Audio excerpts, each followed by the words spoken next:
Good morning, everyone, and welcome back to Non-Standard Action's run of Threefold Conspiracy. We're excited to be back. This every other week thing is still throwing me for a loop.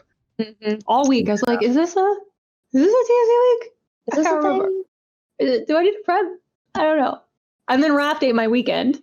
Raft is on sale on Steam. If y'all haven't played it, it's great. Raft ate a lot of our weekends, honestly. There are no logical stopping points in Raft.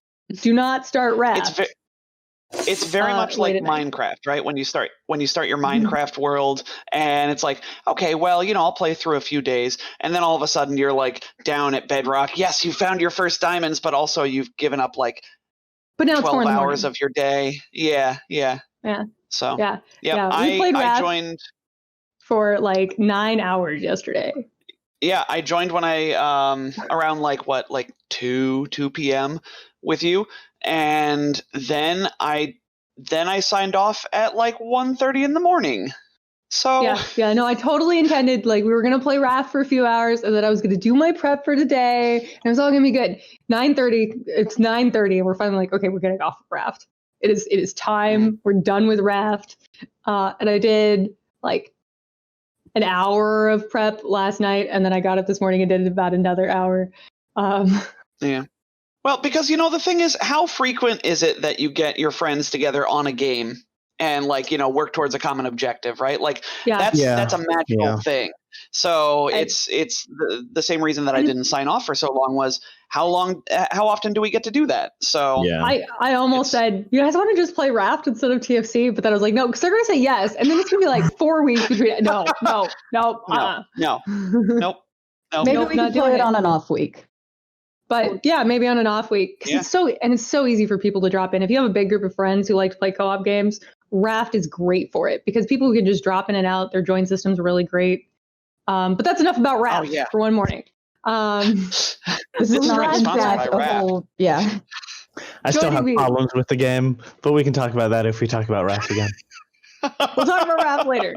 We could maybe next week we'll play some Raft in this time slot since it's an off week. But yes. So joining me this morning around our digital table, let's start off with our icebreaker question. Our icebreaker question this week that I'm pretty excited about is what Pathfinder class would your character be? Let's see. Who do I want to start with? Simon, who would Lasco be? Yeah, I struggled with this a little bit because there's different aspects of Lasco. If I just described the character of Lasco, even in Starfinder, I probably would have said that he was a envoy. And then the parallel, I don't know, the closest parallel for that over in Pathfinder is maybe Bard, but that doesn't really make sense. He doesn't really have any. Bards are full casters. So I'd probably go with Investigator. But even that doesn't feel right. He's not quite Sherlock-y. He's an investigator with a rogue dedication? Yeah. So rogue would work, but then I just run into a mechanics problem where I don't really like rogues in Pathfinder 2. But that's all the proficiencies they have. Oh, you know what? Lasco's really fast and really tricksy. Swashbuckler. I get that Swashbuckler has some connotations attached to it, but with the panache pool, it makes you faster.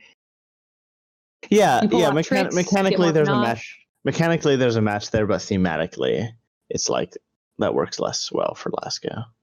Yeah, no boats. But I mean you can reskin Swashbuckler pretty easily, I think. Right. I think he'd be a Swashbuckler. Swashbuckler doesn't have to be a seafaring. They don't have to be, they don't have to be piratey. Yarr. All right, Tom, what about Ogden? Who would Ogden be? Ogden would. So easy answer here is probably Alchemist, right? Because that's the one with the most mad scientist feel, which is sort of what the biohacker felt like to me at the beginning of creating Ogden. However, over the course of playing Ogden, I've come to recognize that biohacker doesn't have to be necessarily the mixing this with that and then crazy things happening. Right. So I think Ogden could either go alchemist or investigator, maybe investigator with a dedication in alchemist. Because investigator is all about, sort of piercing eyes and seeing through these ruses and whatnot. And that is a lot of what I aspire to play as Ogden. And Ogden sort of, he's a wise guy, eh?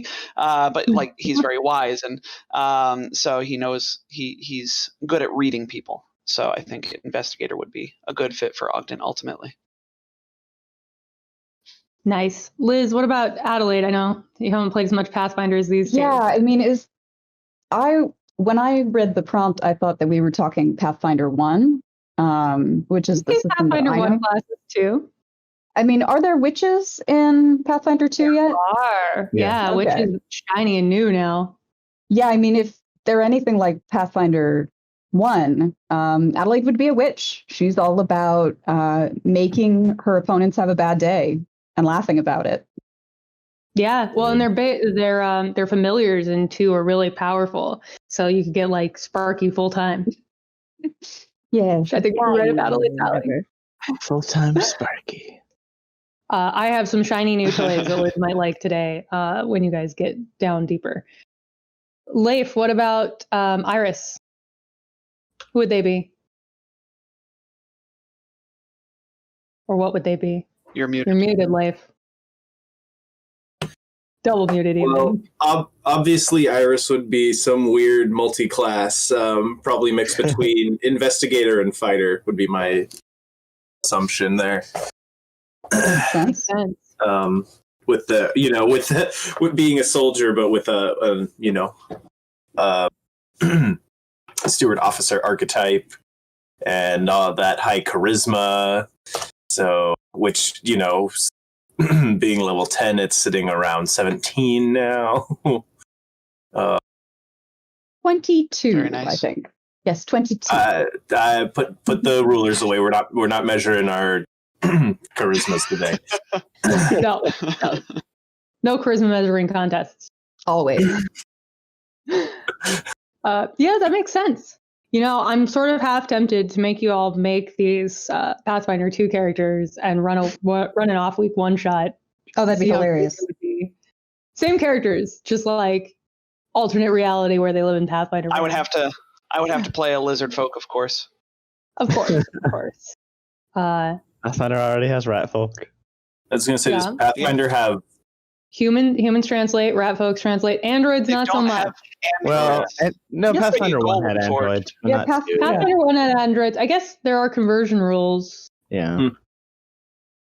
What we would could we probably- do for the fact that Adelaide is a certain kind of human? She's Pathfinder 2 has, you can pick what kind of human you are. You get ancestry feats. Yeah. Yeah, there are ancestries. They're sort of modular in Pathfinder 2. Heritages. Fun. Yeah. Ancestor feats. Ancestry feats and heritages, yes. We quite like Pathfinder 2. We're very enamored with it. That is our icebreaker question for the day. When we last left our intrepid investigators last week, y'all had infiltrated. Well, infiltrated is probably too Stormed? strong a word. Stormed. We infiltrated past the first person.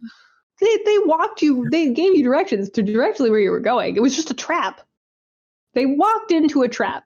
Yeah, we sprung the trap. Annoyingly. Intentionally sprung the trap. Yes, exactly. We sprung the trap on purpose. They sprung the trap here at Lower Ray, which is, to remind our listeners, a hospice for Barathu ill with the Brethaden Blight. The Brethaden Blight is deadly to Barathu. And these Barathu here have been in hospice care for however long they've had this blight.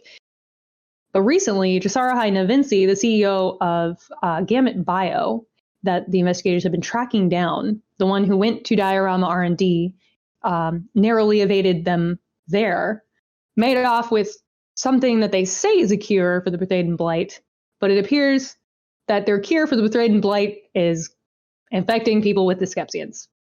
is mind control. Yeah, not a great cure at the end of the day.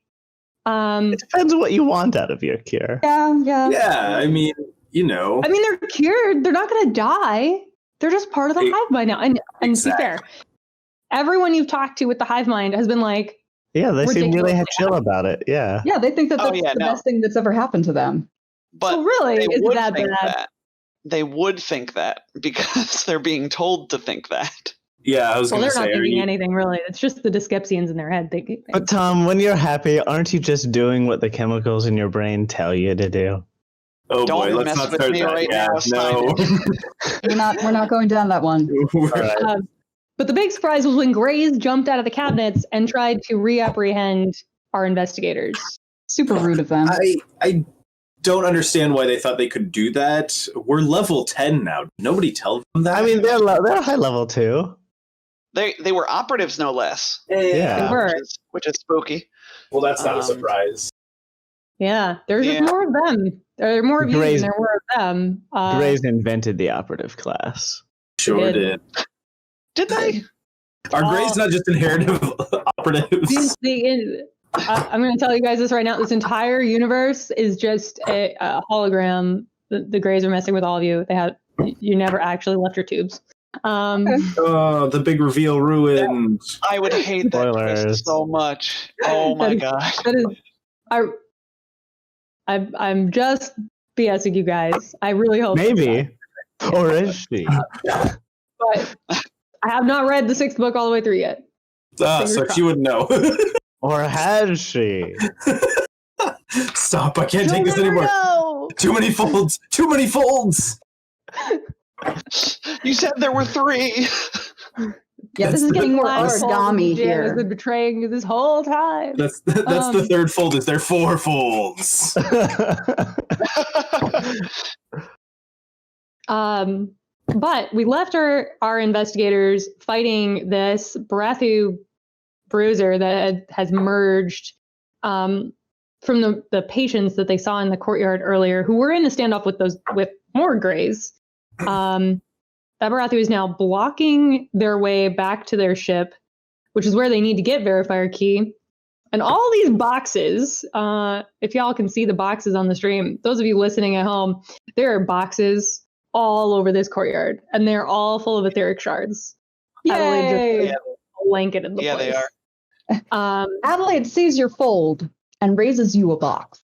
A bunch of boxes. So many. How many boxes do you get now? 10-foot boxes? I think, yeah. I think it's per level. Per level. Yeah. So last week, she got 9 boxes per level, and she did it twice.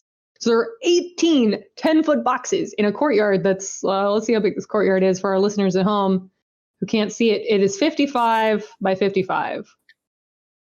Side to side. There is like 1 or 2 spaces that this Barathu bruiser can stand that does not contain like insulation fiber level of glass shards. I think there is one place that this Barathu bruiser could stand, actually, over here by this pillar, because the Barathu bruiser is huge. It would have to get down here by this pillar, and I don't think it can stand in that pillar because it's just too big.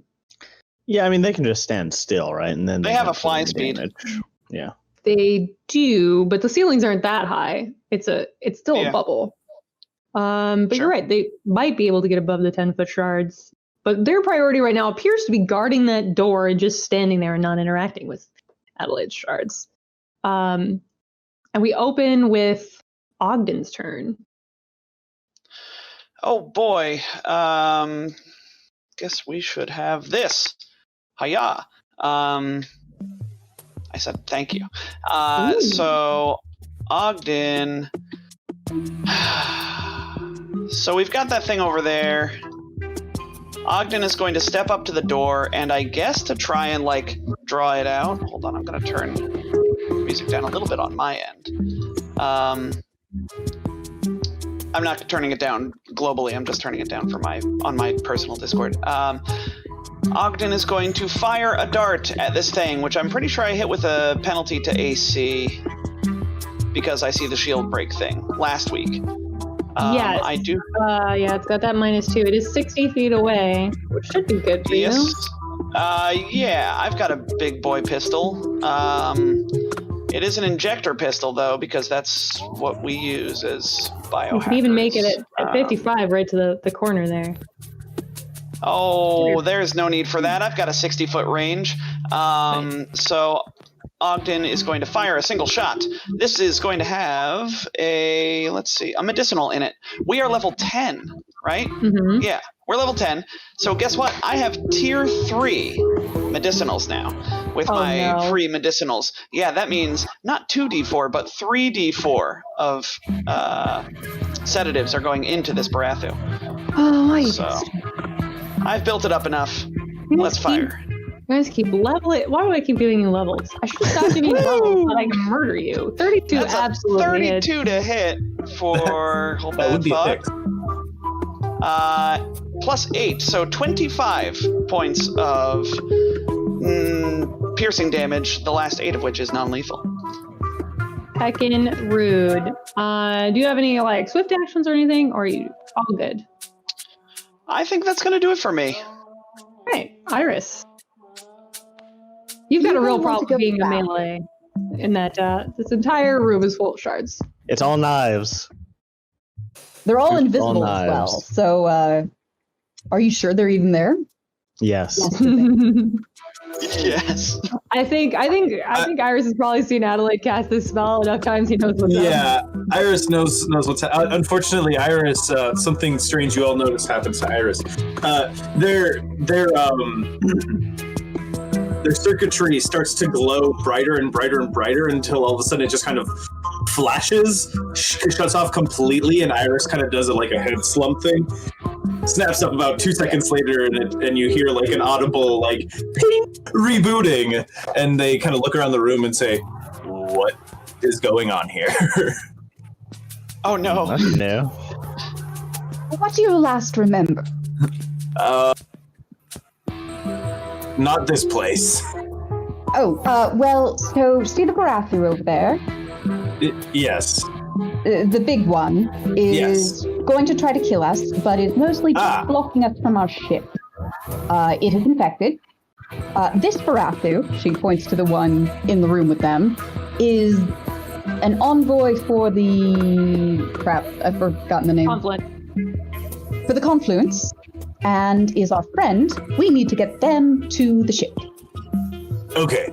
Good Barathu, bad Barathu. Got it. Also, most of the courtyard out there is filled with shards. It's all knives all the time. You're gonna want to go around.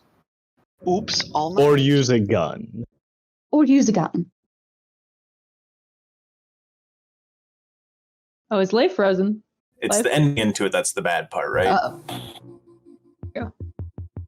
I think it's moving through is when damage does, or entering in. Good question. Every square imposes a stacking bleeding 1. So for every square you move through, you're getting an extra point of bleed. And you take a d8, right? Luckily, I guess D8 or Ogden something. can shoot you with a healing serum to get rid of your bleeding, right? But yeah, that takes my entire turn to prevent something that was easily avoidable. Iris says, "Oh, I see," and then just kind of their circuitry shuts down and their brain goes into standby mode. You don't want a gun? No. I don't know what I'm gonna do though, so I'm just gonna go ahead and move up here. I own a gun. Yes. Is it useful? No, never. Are you kidding me? I own a gun, and it's a good one too. Yeah, A no, you just said Corona it's laser not a pistol. good Yes, one. let's leverage this. I think you also have a -2 standing behind Ogden there with your. Nope, just 60. Certainly. It's exactly 60 feet. You're good. I think You know what? currently- No, I'm Corona not- too, so not it even. hits 90 feet away. Nice. I believe Iris- if you went around through the hallway, you could exit out of a set of doors that are not, in fact, bladed. We may have to play hot and cold. Oh no! You're Yeah, let you're super hot. me just get started on that. Let's see. I was right here. Uh-huh. Have we Pretty sure explored that other room? We don't know what's in there. I open the doors to my north. You open the doors to your north, and you see a storage closet with a tied-up doctor in it. Ah, You have one more action, sir. I guess I move through just okay. Iris moves in and just so gingerly takes a knee and completely forgetting everything happening in the other room and says, "Sir, are you hurt? Oh, sorry, I just assumed your gender. Doctor, are you hurt?" You're the worst. They're oh, Pulling duct tape from their mouth. I'll let you. Yeah. This doctor is a female Kasatha. Oh, thank you. But as soon as you talk to them, you realize that they are unconscious. Oh. They're knocked out. Oh dear. As you get close, but you can start to untie them and try and wake them up the next round if you like. Oh, Iris will leave them tied, but will like to wake them up just the same. So you wake up that doctor, and that will be your turn. Their eyes sort of flutter open. Verifier Key is going to come hide behind his cabinet a little bit more. Lasco. Oh, wait, that's right. Verifier Key, how's everybody's stamina? I'm super low. Verifier Key is an envoy. Inspiring Boost on Ogden. Thanks. Verifier I don't remember Key, if I got one is before. back. I don't remember either, so we'll give it to you. Anyway, let's see. I think it was like 13 is what we landed on last time, right? Yeah, let's do that. That sounds good. Sounds good. It's 2 times level plus charisma mod. 2 times level plus charisma mod. Perfect. I didn't have it off the top of my head. So I remember that's weird things. 14 plus charisma mod. Let me find the verifier's charisma mod. Please hold. I didn't write it down. Too, but, like a jump. So they're often not 19. useful. 19 points. Good job calling Thank that you. out, because otherwise I would have not given you enough back. And then it will be Lasco's turn. Lasco will dash up to the front line and, remembering the existence of shards, I guess share Adelaide's space because he has the scurry feet. Oh. As he moves, pulling out a pistol. It doesn't get a lot of use, as like Iris. This is not Lasco's favorite form of combat. He takes a shot at that Barathu across the courtyard. Luckily, it's pretty easy to hit right now. Oh, it'll be tricked with an 11 against the CR, and a 24 will hit. Nice. All right. So that is let me make sure damage is right here. Yeah, that looks right. 32 damage, cold damage. Nice, nice. All right, Adelaide. Adelaide sort of stretches and says, "So I've thought of something else. Cosmic Eddy." Because she's The big guns, huh? It's So- Cosmic Eddie. Cosmic Oh, Edmund. goodness gracious. yep. Yeah, pull one of those 20-foot radiuses out of the templates. Yep.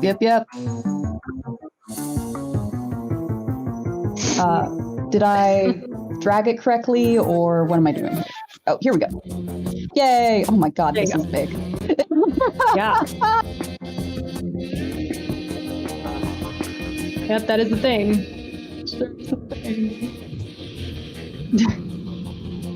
For our listeners at home, I am giggling at Tom typing in chat, Cosmic Edward James Olmos.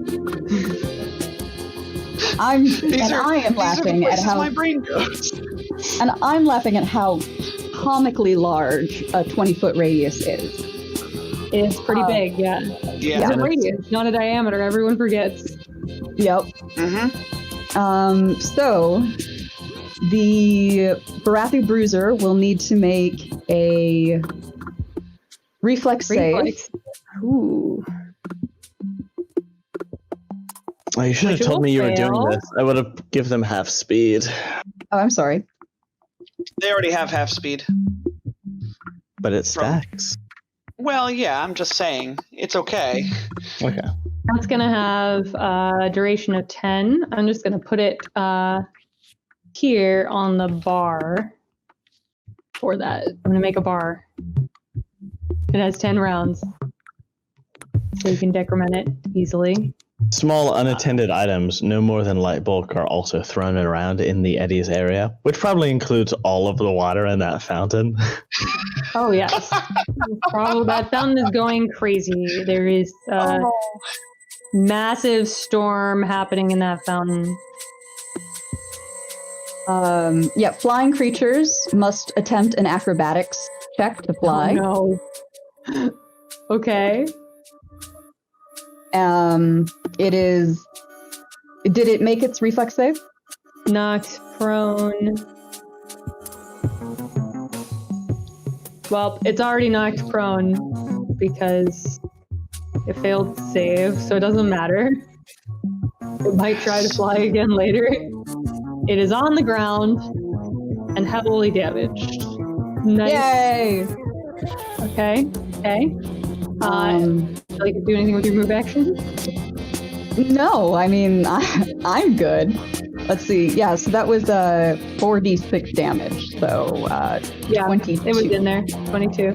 Almost That was a max good roll damage. too. Yeah. Yeah, Yeah. A 5, a 6, a 6, and a 5. That's great. Oh man. This bruiser's having a very, very bad day. Tries to get up.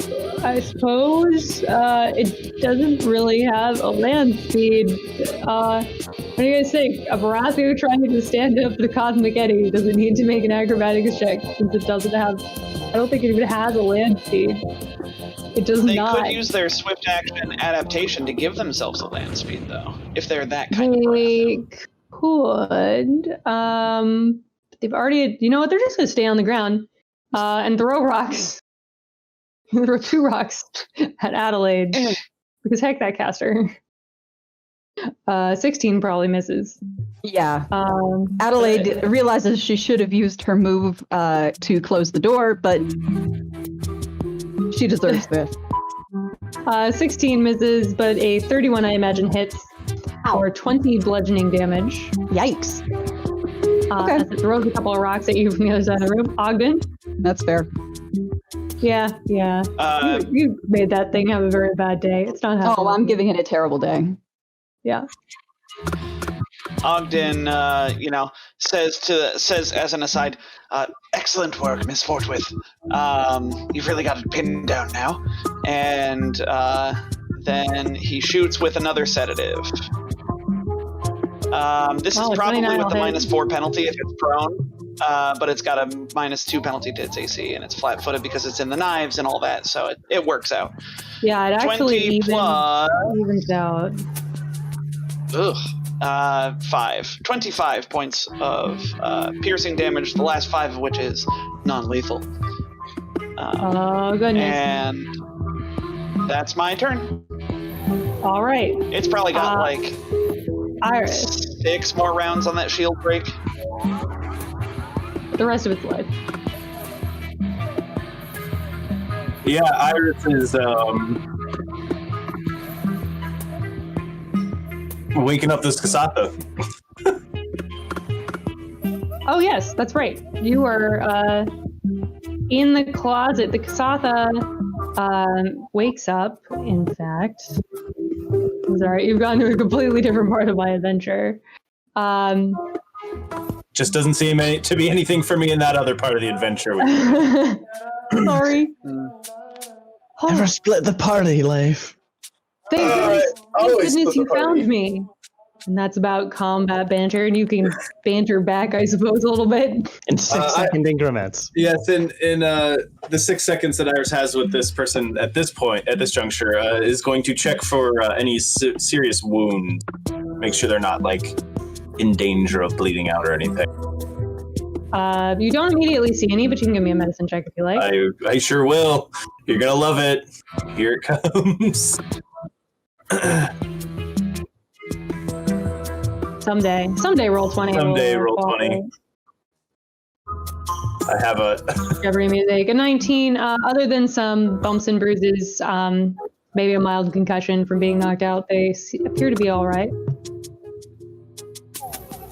Looks like somebody smacked her over the head. all right. Not noticing any signs of the fungal infection, right?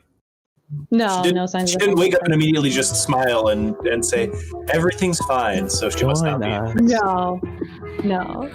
They wouldn't need to knock her over the head and tie her up if that were the case. That's a strong assumption. Iris is just making doubly sure, trust but verify. Iris I'm is pretty sure just that's Iris's paranoid. patented phrase. Yep. Is that it? You want to say anything before we move on?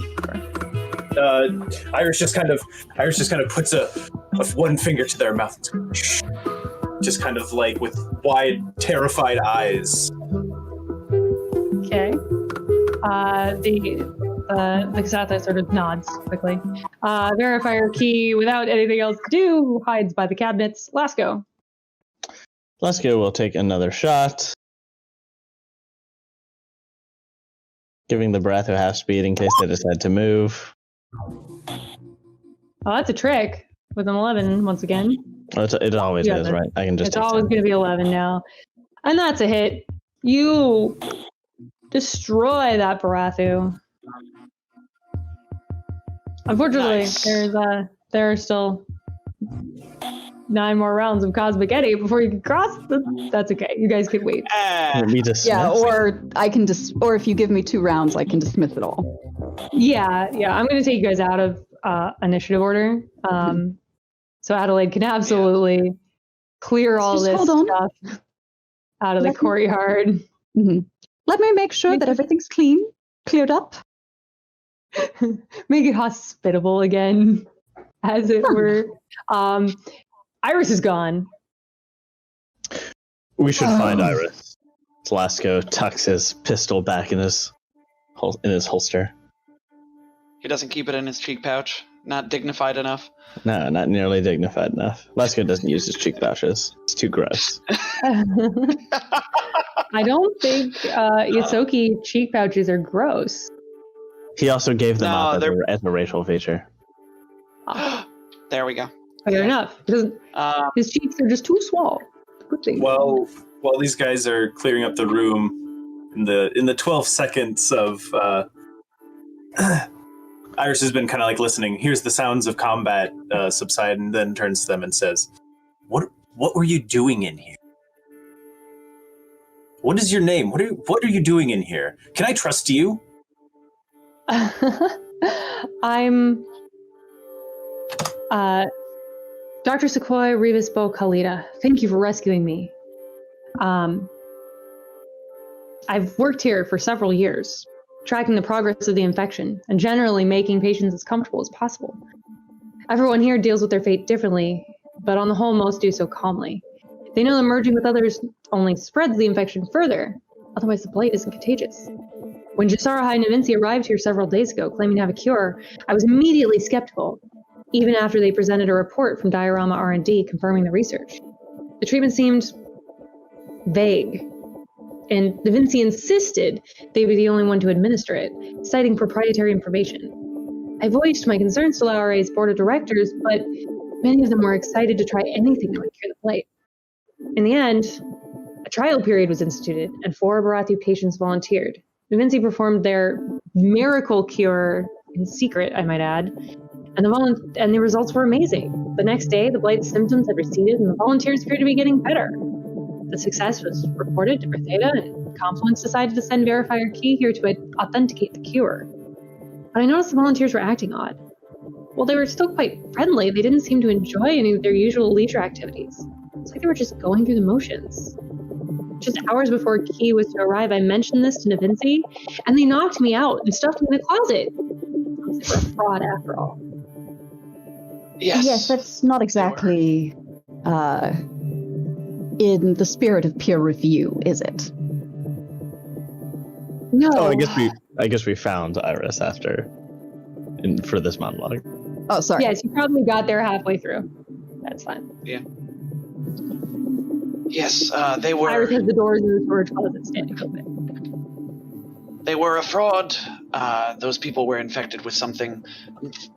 Well, I don't know if far worse is a fair estimation, but their wills were taken from them. So yes, So, far worse. yes. Goodness. No wonder he knocked me out and shoved me in here. Can you report on this to your superiors? Yeah, I suppose. This is an issue that we've seen elsewhere. This plague is these creatures are trying to spread their influence by taking control of minds, by adding this implant. If you can warn others so that they don't make the same mistake, that may protect others from the same fate. Implant? Yes. Well, there seems to be some sort of, well, it is an implant. They call it the Hepadyne implant. And the Hepadyne implant, and Ogden, runs through the science behind it and where it goes and yada yada, and gives them the tell, like the marking that we've been seeing on people's forearms or from the surgery. I think that on any of the patients. Oh, interesting. That is concerning.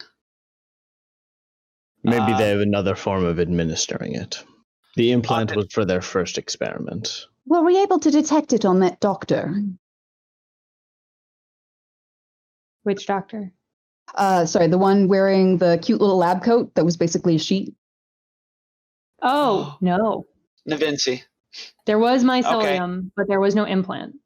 Ogden wanders away from the conversation and out into the courtyard to examine the bruiser. What's left of them? Same thing. There's definitely mycelium, but there's no sign of an implant. Well, that's... So can Ogden tell in any way? Yeah. Medicine or wisdom, Ogden? Medicine it is. My medicine is wisdom-based. It's the best of both worlds, says a biohacker. Nice. That's a 33. You speculate that it was probably spread by merging, as Barathus do. Oh. It tracks that they could have engineered the Skepsians could have engineered themselves in such a way, using the research at Diorama R&D, that they could merge with another Barathu and spread the Skepsian mycelium that way. That is horrifying. Like, now that they figured out how to infect Barathu, that is. Because merging is such a, I don't want to say sacred. I don't think that's the right it's word. Like but a handshake. Merging is such. Yeah, it's like such a personal thing, but such a common thing with Barathu. Like, this breaks every sacred bond. Like, it takes advantage of that. That's deeply upsetting. If the rest of you follow Ogden out into the courtyard. Sure. When Dr. Kalita sees the gray bodies, her eyes go wide. Yes, that. And she says, I remember seeing them before. Oh. Shortly after I joined staff. I can't believe I forgot this. They appeared in the arts and crafts room. I heard a noise and turned around and they were just there. I tried to run, but they shot me with something sharp. And I fell to the ground paralyzed.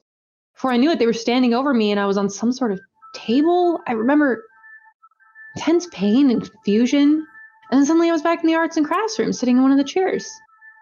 I vaguely remember it happening again about a year ago, too. Maybe with my shuttle, I think? I'm sorry, this isn't very helpful. No, that's fantastic, actually. That's the most we've ever heard of somebody having interaction with the Greys. Aside ourselves. Yes. This is surprising. We were under the impression that they were here for us. You say that they've been here your entire time here. How many years is that?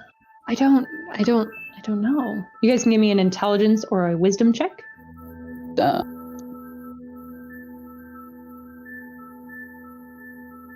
Oh, Ogden didn't make the wisdom. Oh, we did. It's only a DC. Big flex. Ogden and Adelaide, you both, you're hearing this and you're thinking about it.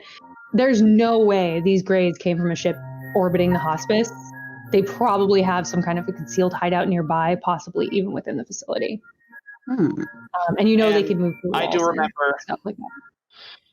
I do remember Ogden seeing the vent that was on the podium in the arts and crafts room. Yeah, okay, so it's a logical connection to make. Then Ogden says, "Well, you mentioned that they found you in the arts and crafts, or you saw them in the arts and crafts room. Right. I did notice a vent on the podium, the stage, whatever that is, on the dais there, that we might be able to investigate. After, of course, we catch our breath." And he sort of sits down on the nearby bench. "I am quite winded.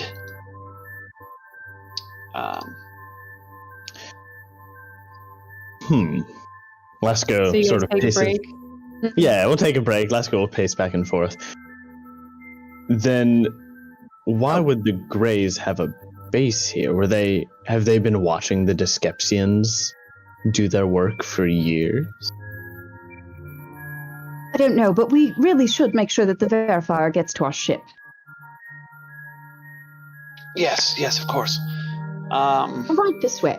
Is that any safer if the Greys can go? The Greys can go through walls. They can go through the ship as well. The Greys are after us, as far as we can tell. Yes, I don't know that the Greys would have any use for a confluence agent because the whole plot was to merge with the confluence agent, and the Greys can't do that to spread. And also, that was the Dyskepsians' goal, not the Greys, as far as we know. So, I don't think Verifier Key is in any more danger from the Greys than we are, and probably less. Agreed. Now I've had enough excitement for one day. Really like to take a moment and away from this craziness, if you don't mind. Of course, Verifier. So Adelaide will show him to guest quarters. Do we have anything that's large enough for them? Yeah, you guys have space. Yeah, we give them space. You do find. Do you all go, or just Adelaide? We can all go. Lasco. As you walk up to the ship, is anybody else trained in engineering, or is it still just Lasco? Nope, didn't pick it up. Still just I put 10 ranks into disguise instead. Well, actually, you notice that your ship has been tampered with. You all notice it. Lasco immediately realizes there are several missing compression coils and a missing gyro stabilizer chip. I assume this means we can't leave. The engines will not start with that stuff missing. They appear to be stolen recently and hastily. You also notice all the automated robots that were here when you landed are gone. Those jerks. Odd and discomforting. Our ship's engines have been disabled for now. We'll need to recover some parts that were presumably stolen by, well, either the Dyskepsians or the Greys. We'll need to scour this facility to find them. I don't think I can fabricate them. Even with all these UBBs we have. And this network. Yeah, you'll have to. Well, you were going to chase the Greys down. I know. I'm just giving you an excuse. Yeah, I don't think we AP writers. I don't think we needed an excuse to go hunt down the Greys. To be fair, I don't think you needed to sabotage our ship. Not you, Nick, the AP writers I'm talking to. You didn't need to sabotage our ship to make us chase down the plot. Like You guys, we weren't you going to guys run were away gonna from the go, Greys. but other Probably. parties might have been like, "Heck that, we're just gonna leave the Greys Yeah, it's like I suppose. and skip the entire third part of the book." You know, Regardless, Envoy, you should what's your name? Verifier, you should be safe here. The ship's life support and everything is working fine, just not the engines. oh, much appreciated. I believe I will take a nap while you find the missing parts. can we take a Let 10-minute us know. rest? That's good. Yeah. Let us Absolutely. know if you see anything. We'll rush up here. Ogden Of will course. give them I a presume doctor's once over. Oh, sorry. I presume the communication systems on your ship are keyed to your comm units. Yes. Good, good. If the Greys return, I will alert you immediately. Thank you. Ogden gives them a once over to make sure that they're healthy and hale and don't need medical attention. Oh, I guess yes, they're good. You've protected them the whole time. Dr. Kalita will excuse herself and head into the restricted section. She doesn't believe that the Dyskepsians have infiltrated deeper into the hospice facility, but she's going to warn the director and the other doctors. Ogden, if you want to show her what to look for, maybe with the dead patients there, she'll take that information back to the rest of the hospital. Yeah. Yeah, and giving he'll you a explain, good reason not to open the restricted everything he area knows doors about it. that lead beyond the scope of this event. Sure. No, we got to go hunt down the Greys so we can get our ship parts back, of course. So, Ogden has spent a resolve point. He's done some medicine on himself. Does anybody else require hit point healing? Oh yes. Everybody looks to be full. Everybody's tokens look right before I move you. Yeah. Yep. All right. And I'm going to copy pasta y'all to a shiny new page. Whoa. As you go down that hatch that Ogden noticed in the arts and crafts room. I guess we get some like a blowtorch or something, because I thought it was welded shut. Oh, I may have forgotten about that. Let me Pronk. to the no, it's good. That's good remembering. I appreciate it. Continuity is important. Continuity is indeed important. It is welded shut. Lasco, give me an engineering check. With 10 minutes of work and an engineering check, you can probably get through it, I imagine. Let's see what the dice say. The dice say 24 for facility. It's not a great roll. Ooh. That's not quite enough. Take another 10 minutes. Again, yeah. You So29? want some quite assistance? enough. Yeah, if someone gives me an aid. Yeah, just give me a second. I mean, we're level 10. It's There an you auto go. 8 at this point for most things. Well, Make that I'm a afraid- 29 is still not enough. Would you like to take 20? Well, no. So +2 for facilities, if that applies here. And then 2 more for aid is a 31. I guess it would be a facilities. 30. That is just enough. You managed to pop it open, at the end of the second 10 minutes, revealing a ladder leading down into darkness. Absolute darkness, which I think you all can see in darkness now. Just Yeah, we'd better We all have have dark special vision by eyes. now. you all have special Yeah, what eyes. kind of level 10 Starfinder PCs would we be if we didn't have dark vision at this point? Right? I've noticed with Pathfinder 2, it takes a lot longer for people to get dark vision, but like Yeah. Starfinder just completely negated any. Oh yeah. Like there's really no reason to have anything dark because all the PCs are just gonna get around it at level 1. No. They replaced it with invisibility being a real pain in the ass. Yeah, we remember that. It gives PCs a chance to feel like badasses when they get to like go down into the dark area and then they're like specialized, shoot beams to see. Yeah. Yes, it's true. So you guys climb down this ladder into the darkness. About halfway down, there's a stomach churning feeling of disorientation as you feel like you're hanging upside down from the ladder's direction of the gravity switches. But it's easy enough to right yourself and finish climbing down the ladder.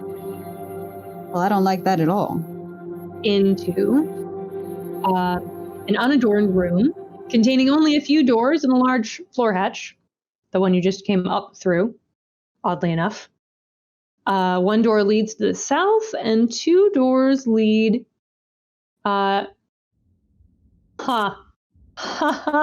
This map is missing a door. One door leads to the east. I just see myself on a black screen. Yeah, our tokens don't have vision. I have vision. What? Move your My tokens. token doesn't have vision. I did. Why would your token suddenly not have vision? That doesn't make any sense. Let me check. You have vision? Yeah. You know what? I think they changed night vision. You guys had night vision on the legacy. Somehow night vision got turned off. Now can you see? Yep. Nope. Oh, I haven't done yours yet. What is you got 60 feet of dark vision? Mm-hmm. There you go. Yay, thank you. Everybody else can see? Yep. So weird. How did that happen? No, I guess maybe we just haven't used it in so long. You got 60 feet of dark vision too? Yes. But why is Ogden the only one who could see? Right? I don't know. I have specialized. Okay, The specialist eye. now, actually, let me before I forget. This is a bit. I'm sorry that this is not great television, but I need to go in and resave their tokens. All the GMs out there are probably right with me, because I won't remember it later that we updated your vision, and then this will be a problem again later. So what do you guys think you're going to find out here, huh? Probably more Grays. Grays. Yep. That's a safe bet. Yeah. I'm super glad because I took Identify after there were a couple of things in the gray base that we couldn't identify, and it drove me nuts. So I can now cast a spell to help with that. How long does it last? Is it just one item? It's just one item. Yep. Yeah. It gives you like a +10 bonus to the check, though. I remember that well from our Signal of Scream days, where my mystic Rosh had to sit there and figure out the plot MacGuffin. Burnt like all of his spell slots because it was a ridiculously high check to identify what we needed to identify. Trying not to spoil the thing. Oh no! Your tokens are now updated correctly.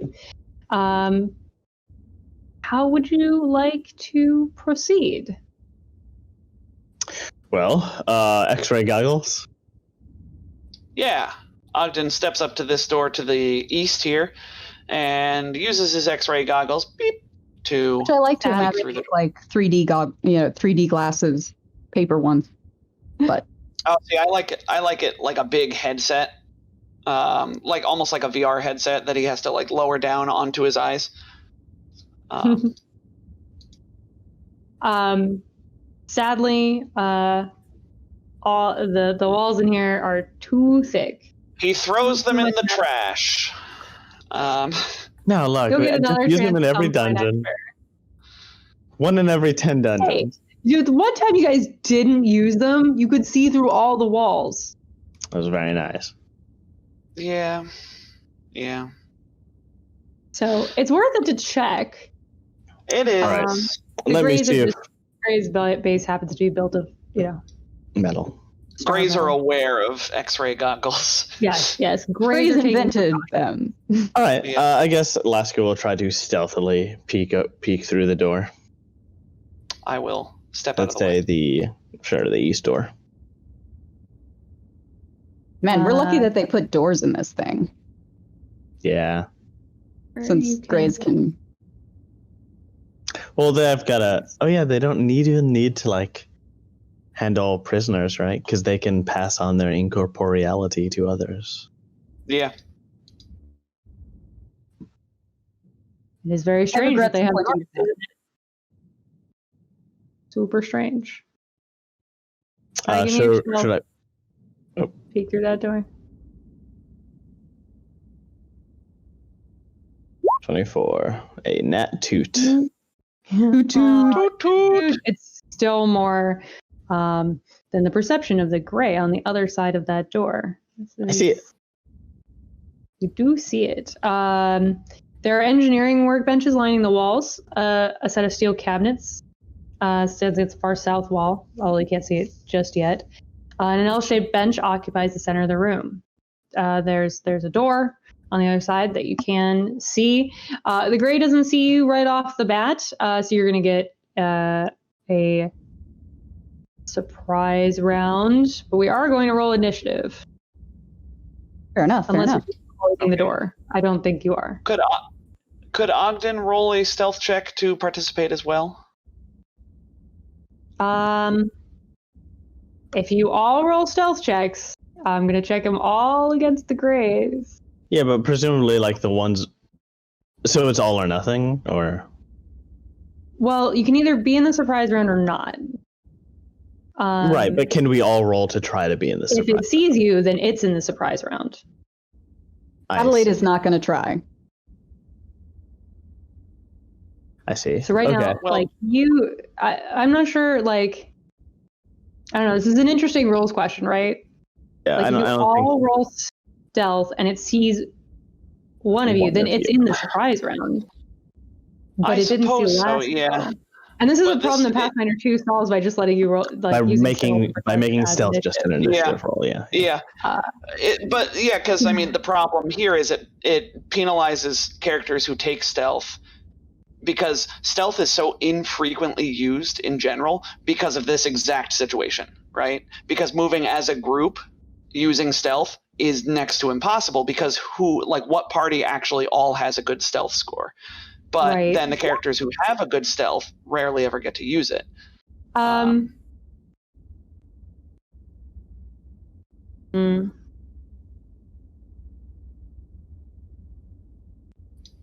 It's okay. We don't have to. I don't think there is an answer to these rules. I don't think there is a good answer. In some other session. I just want to use my stealth, but how about this? You guys, Ogden, you can roll stealth as well if you like.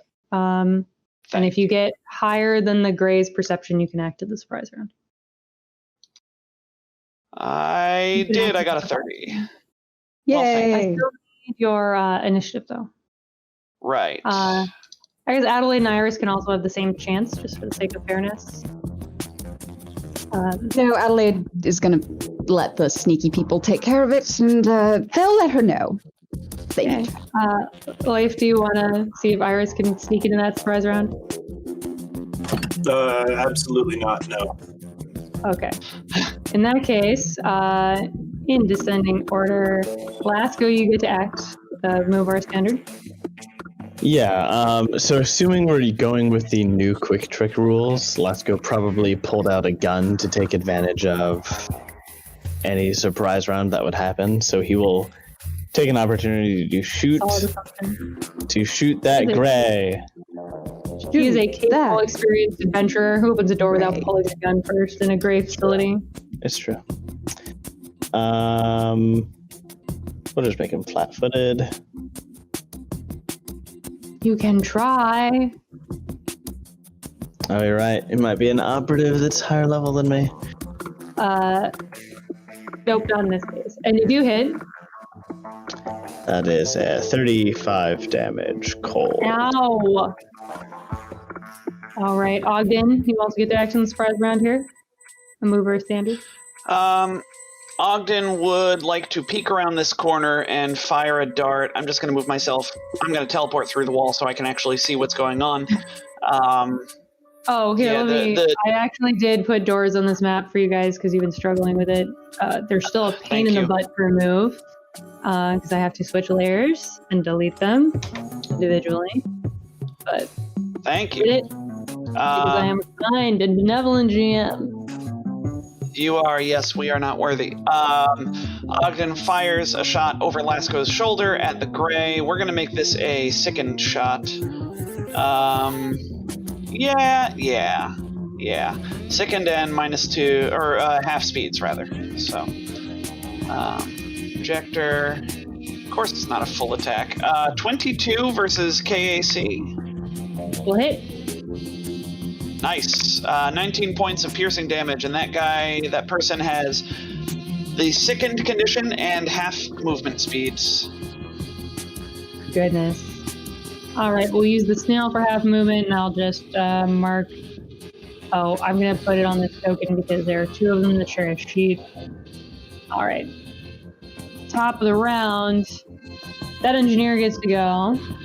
Is sickened. And this guy is going to order his drone to get in Lasco's face.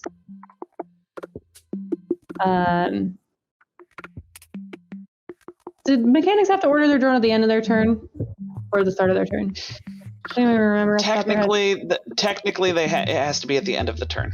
All right, so he'll leave his drone there until the end of his turn. He'll take a shot at you first and then order his drone. He's going to shoot Lasco. Crit!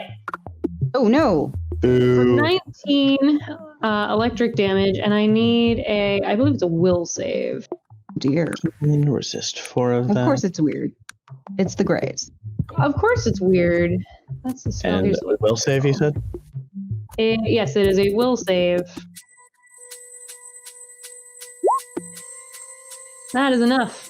Yay! You feel fine. And then he'll order his drone to get in your face. And this drone will smack you once, just for good measure. Rude. So, move it out of the way. It sticks you with a spike, not smacks. Oh, ouch. That's another crit. For 23 piercing damage. Yeah, I'm on a roll. Rude. 23 minus 5 for DR is 18. This other engineer in the corner here gets around by this workbench. And he also crits Lasco. Well, what are the odds? Hopefully not. This is not thickened. Takes the shot. It's reality pistol. 29 to hit your EAC. That hits. For 12 damage. What type? Electric again. Same pistol. Different gray. And then he orders his drone to fly over here and also stab Lasco. And he also crits? Oh, 26 misses, hooray! All right. Iris. This is your kind of fight. Is it? I cannot see what's going on. Okay, we'll just go through here. Into that does provoke as you move through Lasco Square. Bring it on. Both of those drones. One gets a 25 against your KAC, which I mentioned misses. And the other one also gets a 25 against your KAC, which misses. All right. Zoom. And Lasco will say, can you get to that gray? Which there is, you're gonna unless you can tumble through, there is currently no way to get to the grays. Yeah. Okay. Then I'm just gonna do what I was gonna do and unarmed strike. Ooh, a 19 against KAC will miss. It would actually be a 21, but that probably doesn't make any. 21 does hit. Oh, fantastic. Fix your macro link. It was just toggled off. All right, so that was a move in a standard. Anything else? Nope, that's it. All right, Lasco. Lasco is indecisive. He will tumble through. Sort of faking left and then tumbling underneath that robot. 20 plus 1.5 times CR. Yeah, we can do it. I'll just take a 10 and get a. Ooh, maybe I can take it. A 31. Nope. Your movement is Failed. lost. Provoke. They already They both used just his spent their- route. Doesn't matter. All right, then I will attack the. Oh, it doesn't matter because he missed. I'll attack red because he's easier to see from the door. Okay. Although Gray or also, his drone? I can't reach the gray. Right, there'd be lots of cover. Yeah, it would be soft cover. Yeah. Although to give a clear firing angle. Oh no, I can't do that because I used up my move. Okay, so yes, I will be attacking the red drone. Okay. Trick attack. I'll make it flat-footed. 19 versus flat-foot. Well, 21 versus flat-footed flat-footed. KAC will do it. Yeah. So that's 33 piercing damage. Now. Okay, that drone is well and good smacked. Ogden. All right. Ogden is going to fire. I don't know. He'll. Yes, Simon. If you don't want to deal with cover, you can You can occupy the same square as Lasco. Not tempting. Although red has already used their attack of opportunity. Yeah. No, that's okay. You can keep tanking, buddy. And I tried. Ogden fires over the shoulder of Lasco and the drone. Yes, yeah, because my thing. No, well, I can hit the drone, I suppose. I'll hit red because that's what Lasco's firing at. So we'll do a minor biohack here, a minor inhibitor for a -1 penalty to, I think, attack rolls. Yeah.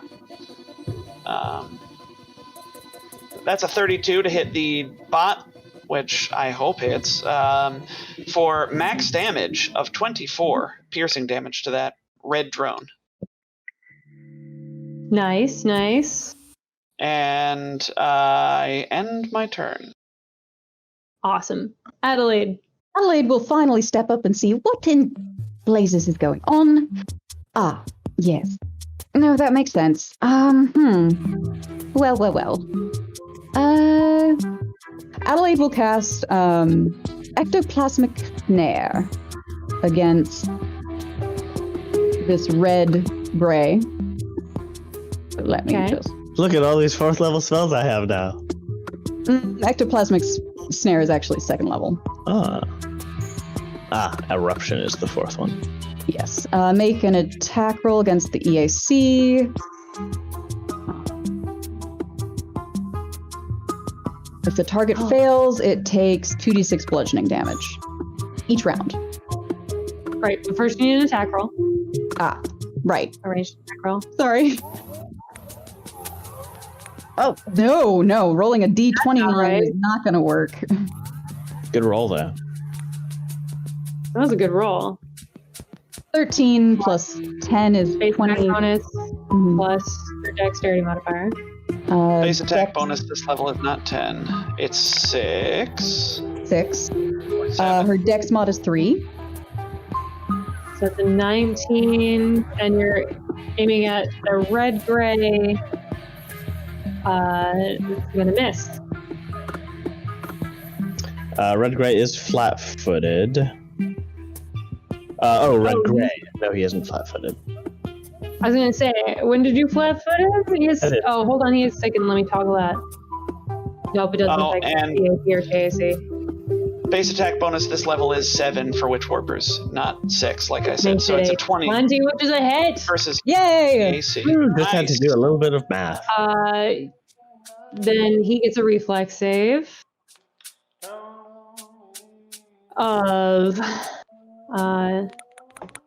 Really should I have to scroll up to find another one of your spells to find your save modifier, save value. This is going to be... They're all the same. Well, they're not all the same. It's 10 plus 19. Your casting stat plus level spell is 19, so it makes it. So it's entangled for the duration. Okay, and the duration is not here. What's the duration? The duration is... Good question. Please hold. Concentration of 1 round per level. Probably. I'm looking at ectoplasmic snare. Concentration plus 1 round per level. So it's 11 rounds, so the rest of its life. Got it. Okay, cool. Well, And I feel like she keeps concentrating. If the distance, well, it's concentration plus 1 round per level. No, it's means concentration up to 1 round plus per level. Oh, okay. I heard plus. Totally different. Totally different. Let's see. If it fails, it does that. Let's see. Oh, it can try to escape? Oh no, it's only on the fail grappled. Oh, is it just entangled? Okay. I am entering in all of these details for the next time. As we Much appreciated. My apologies. It happens. You moved to get there and then cast that, right? Yep. All right. Then this Gray, who is having a very, very bad day, is going to take a shot at Lasco pose. Is he dealing with cover through that robot? That robot is... Size category doesn't matter. He should be dealing with cover. He is dealing with cover, yes, much like you. Which is why, if you'd let me finish my sentence, he's using his energy shield. Oh. Not shooting at you. And he's going to sit back. Or move back, in this case, maybe.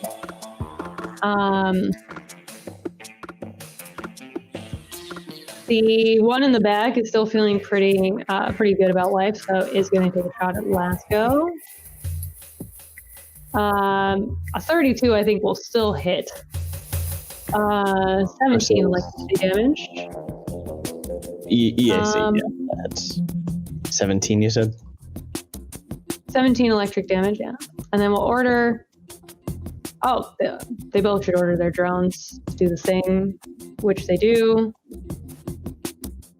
You know, like mechanics do.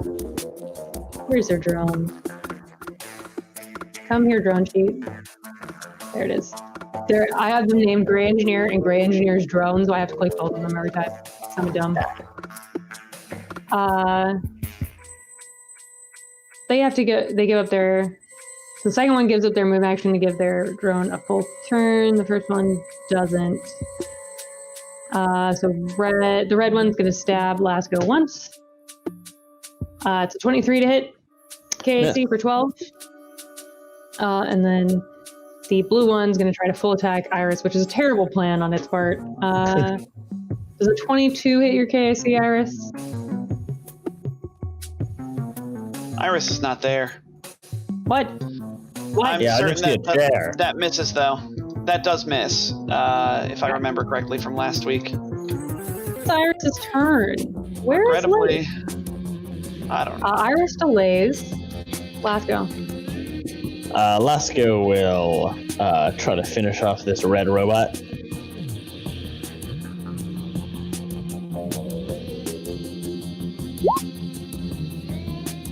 Okay, a 29 will hit that robot, and it will 34. crash to the floor in a million pieces. And then Lasco will take this opportunity to dash up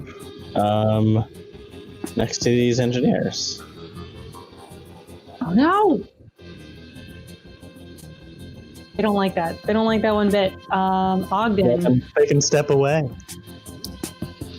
All right, Ogden aims around the corner once again and fires at the red gray, also known as the gray. Sedative this time, tier 3 sedative. 25 versus KAC. Take 26 points of damage. Yep, that's pretty good, man. Yeah. And that is, I guess that's my turn. Yeah. I don't have anything else I want to do with my move actions. I need to track ammo. Turnover. All right. Iris comes out of delay. Hey, look, Red's dead. Red's You wandered dead, away, baby. so I made you go. Oh, you got the quad. I was I'm thinking, gonna go ahead and move up, eating that attack of opportunity and attack other Red. oh, actually, I should have probably eaten that attack of opportunity. You know what, Oh, no, drones can't take those, right? Oh, Reactions. well then. No, I think they do, don't they? but their mechanics do. Mechanics do, but drones don't, and I don't think the mechanics can use their reaction on their drone. Is that written somewhere? I think so. I Sorry, will it's been a long recheck. time since I've played a drone mechanic. No one ever does that. Your attack does go through. 17 damage.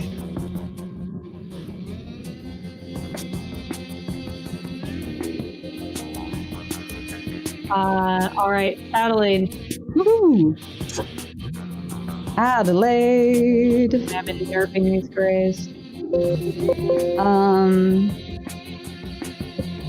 Adelaide's just gonna blow level 2 ectoplasmic barrage on this drone, the blue drone. That has a direct target, so before we even get into spells. All right, Okay. I guess it's a drone. The drone doesn't phase. And actually, ectoplasmic snare, sorry, not ectoplasmic snare, ectoplasmic barrage. Both of the ectoplasmic ones work on incorporeal creatures. Yes, these aren't incorporeal. Oh. It has to be force or the only thing that gets around it is force.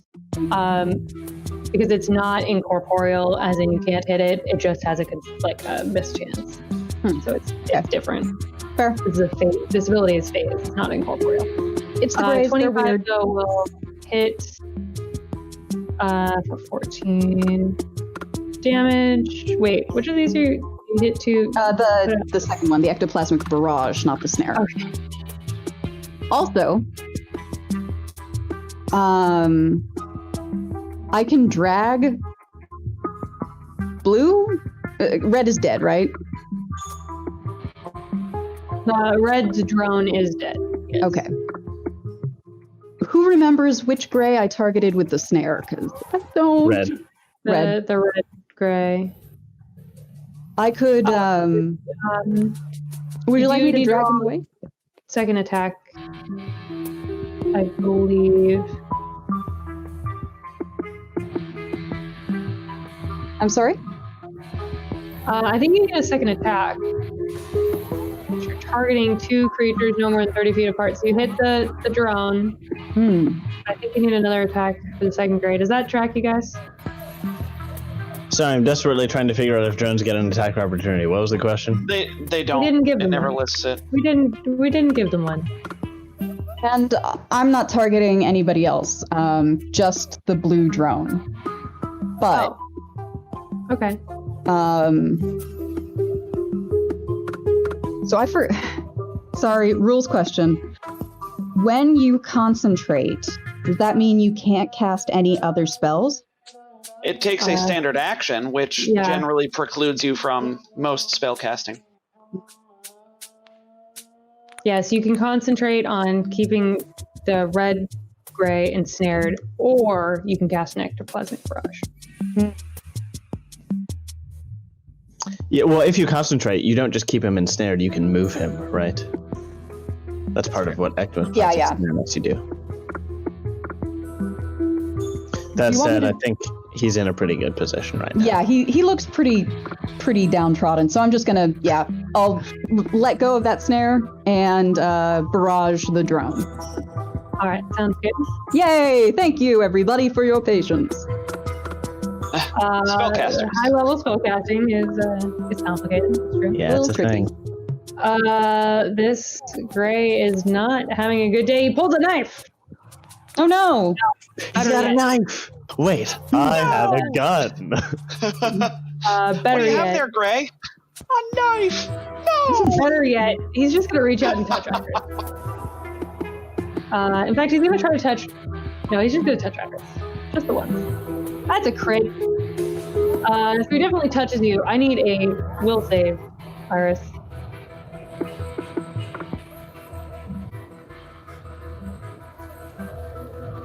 Life. That was a 17. You're staggered for 4 rounds. Victory is mine. I have good news. I have good news on that front. But I'll save it for my turn. So rude. Who's everybody? Can he still step? He's entangled. He's not entangled anymore. He's still poisoned and slowed. Do you guys didn't? That was an Ogden speed reduce. Ogden, do you stop them from stepping, or is that just you stop them from stepping? No. That's just Lasco. Oh, perfect. Steps back this way. And that's his turn. His buddy is going to step back this way. And then use another move action. No, he can shoot and still have his drone move up. He just can't have his drone do like a full. Yeah. He'll shoot instead of having his drone attack you. Reality pistol at Lasco. 32 to hit for 11 electricity damage. And then he orders his drone. Let's get over here. No, he has electro-resistant fur. Scares Right. Lasco. It's your turn. Yeah, Lasco will follow Red. Forgot the Greys are always armed. They can always just touch you. Yeah. We'll make Red. Is he already flat-footed or no? Did Ogden do that? I think you flat-footed that one, yeah. I don't flat-foot. How long does your flat-footed last? It ends right now, so I will renew it. Oh my gosh. Oh, that's a 45. Now let's roll your D100. Oh, you made it. That one's dead.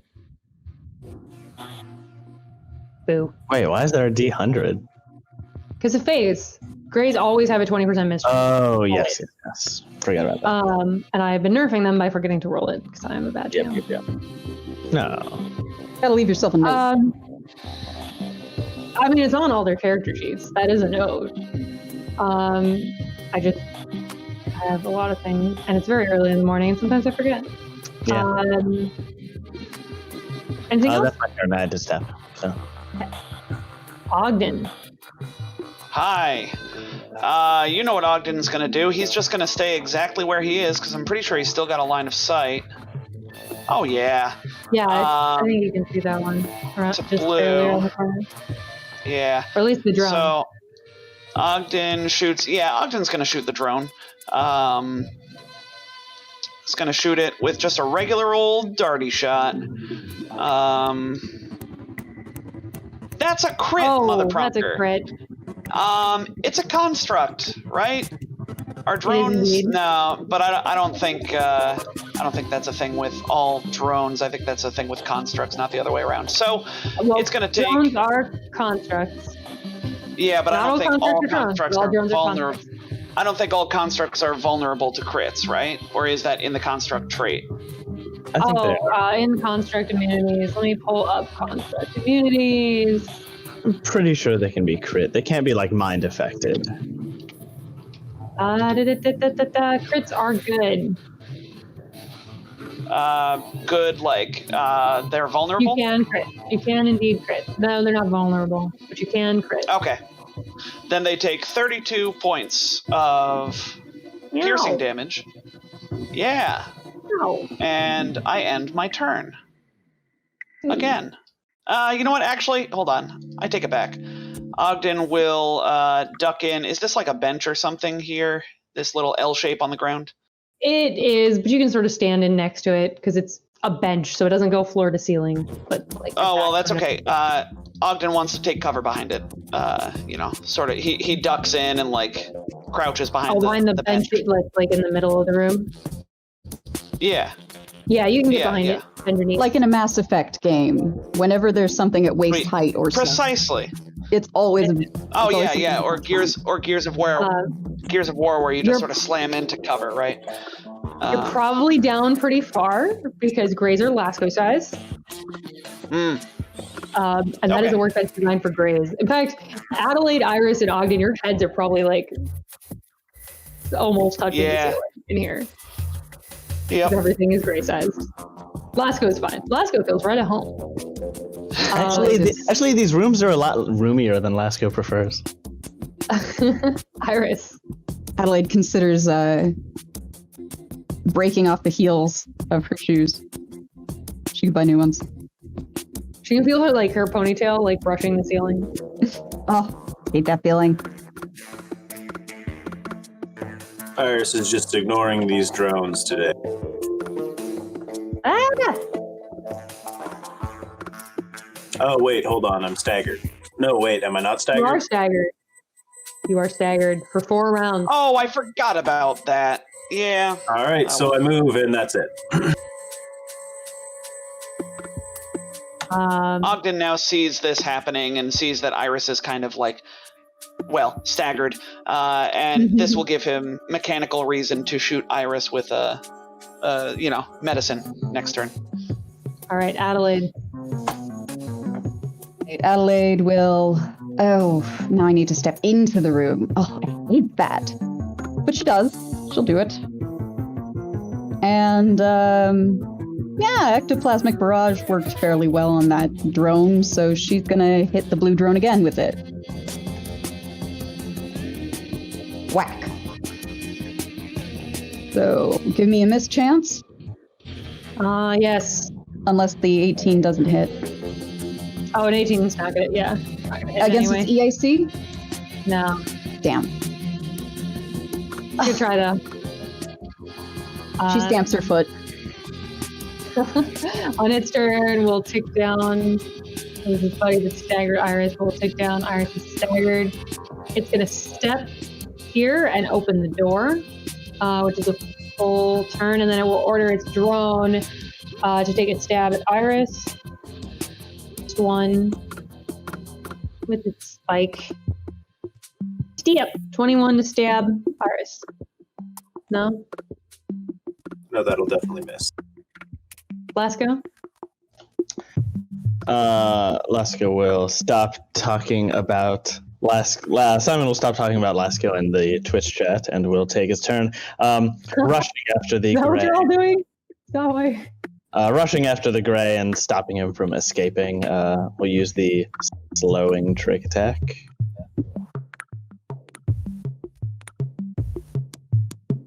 All right, let's roll a d100. Ah, you hit. Wow. I think rolling 100 on the D100 should result in a crit.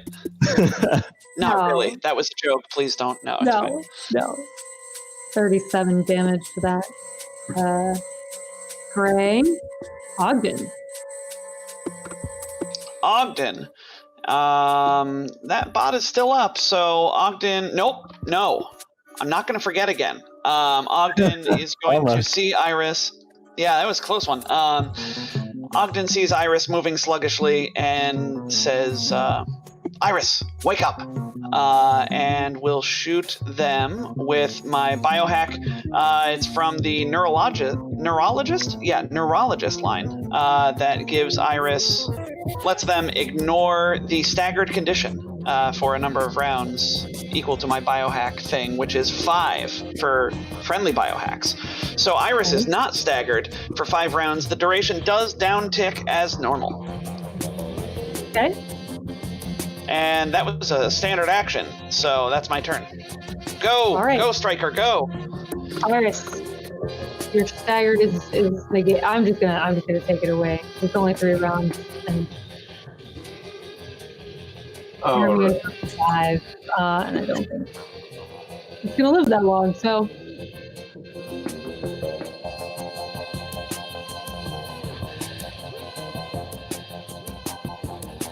Iris? Are you muted? Yeah. Nope. Pressing buttons. 19 misses, but a 21 hits, just barely. 18 points of bludgeoning damage to that gray. Adelaide? All right. Adelaide will try it again. Actually, she's just going to do it level 1 because. Hold on. Sorry. I forgot. Oh, ha! Iris misses as his attack goes right through the gray. Finally, I got one. There. Finally. Their attack. There. I apologize, Leif. I've been so good today, too. So good at it. For the first time, like the whole campaign, the end of book 5. I was gonna say, yeah. Adelaide. 18 versus KAC. EAC. EAC is still a miss. Yep. Drat. All right. Do you want your move action before I go on to the gray? No, she's fine. All right. Shifts through the open door. Uses move action to hit the button on the other side. He can't shift. What? He can't shift. Fine. He moves through the door. Overvox. Opportunity. Hooray! Hooray! All right. Rolling. Oh, you hit for 17. Iris gets one too. Oof. Which gets another miss chance. Yes. Also hits for 23 points of damage. And then the gray uses a second move action to close the door. And Rude. since they're telepathic, orders his drone to stab Iris. Because it can still be a telepath from the other side of the door. Yeah. Yeah, it doesn't even need verbal communication. Just needs They don't custom- actually have their any custom verbal rig. communication. Or telepathic. What I'm saying is they don't need like any method of communication except a Because custom they're- rig. They just have to be within range. That makes sense, yeah. 18, I am sure, misses Iris, and then it's Lasco's turn. Yeah, if you'll allow it from around this corner, I'll open that door, and then, like, I probably can't. It is a Man. move action to open the door. Right, yeah. So I open the door. You are adjacent to it, so I'll let you take a move action to open the door. I do so. I appreciate that. But then I can't get up to him, so I'll just shoot through, like, peek around and shoot through the door as I chase after him. Okay. That is gonna have, I think, some power. Probably. We'll see what happens. Because we need a D100. Oh, Doesn't matter. Doesn't matter. As that just goes right through that gray, and then it will be Ogden's turn. Ogden continues his vendetta against Blue. Blue's drone. Shooting Blue. Yeah, because everybody knows once you chop off the drones, well, the drone from the drone Mechanics die mechanic. when you kill their drones. Is that what happens? Yeah, totally. Or at least, half of their combat proficiency goes bye-bye. That's an 18 versus KAC. Probably gonna miss. No, not quite enough. Yeah, that's all right. Would you like a move? You know what? I should have fainted. I need to remember that I have improved feint, and I can feint as you a can do move that as action. a move action. Yep. That's what I get for taking such a thing late in my career. No. I can move. Yeah, no, you know what? I can, because I can move action, feint, and then it's feinted until the end of my next turn, right? Or the next attack I make before the end of my next turn. Yeah. So I don't use deception, I use bluff, because we're playing Starfinder. That's a 31, that's probably enough. It is indeed. Cool, that's me. All right. Iris. Doesn't like the idea of object permanence, so turns and strikes the But I opened the door for you. Nope, there's only drone in front of me now. Drone must die. The drone must die. Those both hit the drone. The drone is dead. Iris smashes it into a million little pieces with their fist. Well, my work here is done, and they walk out the door. Mission accomplished. No enemies exist anywhere in the universe. I don't think you have line of sight to that. I'll take out this door, but it's probably going to be an open and close game.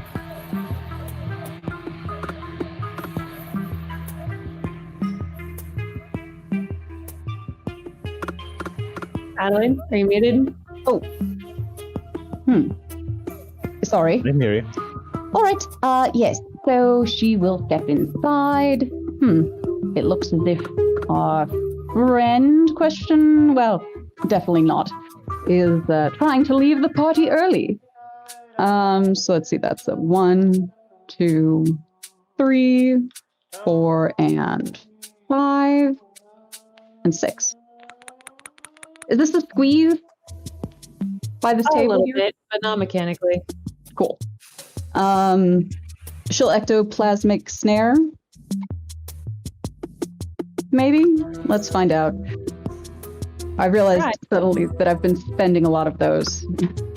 Suddenly I've got very few. Oh! The 13 is going to miss on the attack. Oh! It's just gone.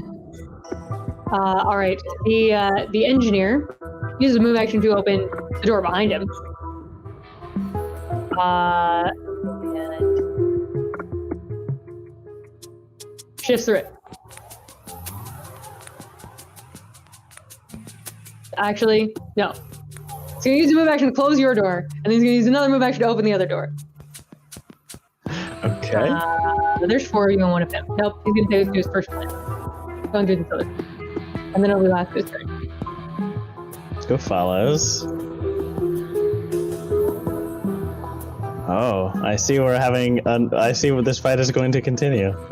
Oscar follows, seeing more enemies on the other side, but persists anyways. He'll actually use his climb speed to kind of like get above this guy.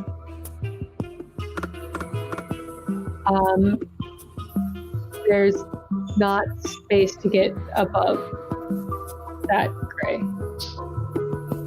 Oh, because it's small. I guess there is, because you're both small. Yeah. No, but there's not. You both still take up 5 feet spaces. Yeah. Okay. I'll do the acrobatics check to try to get through.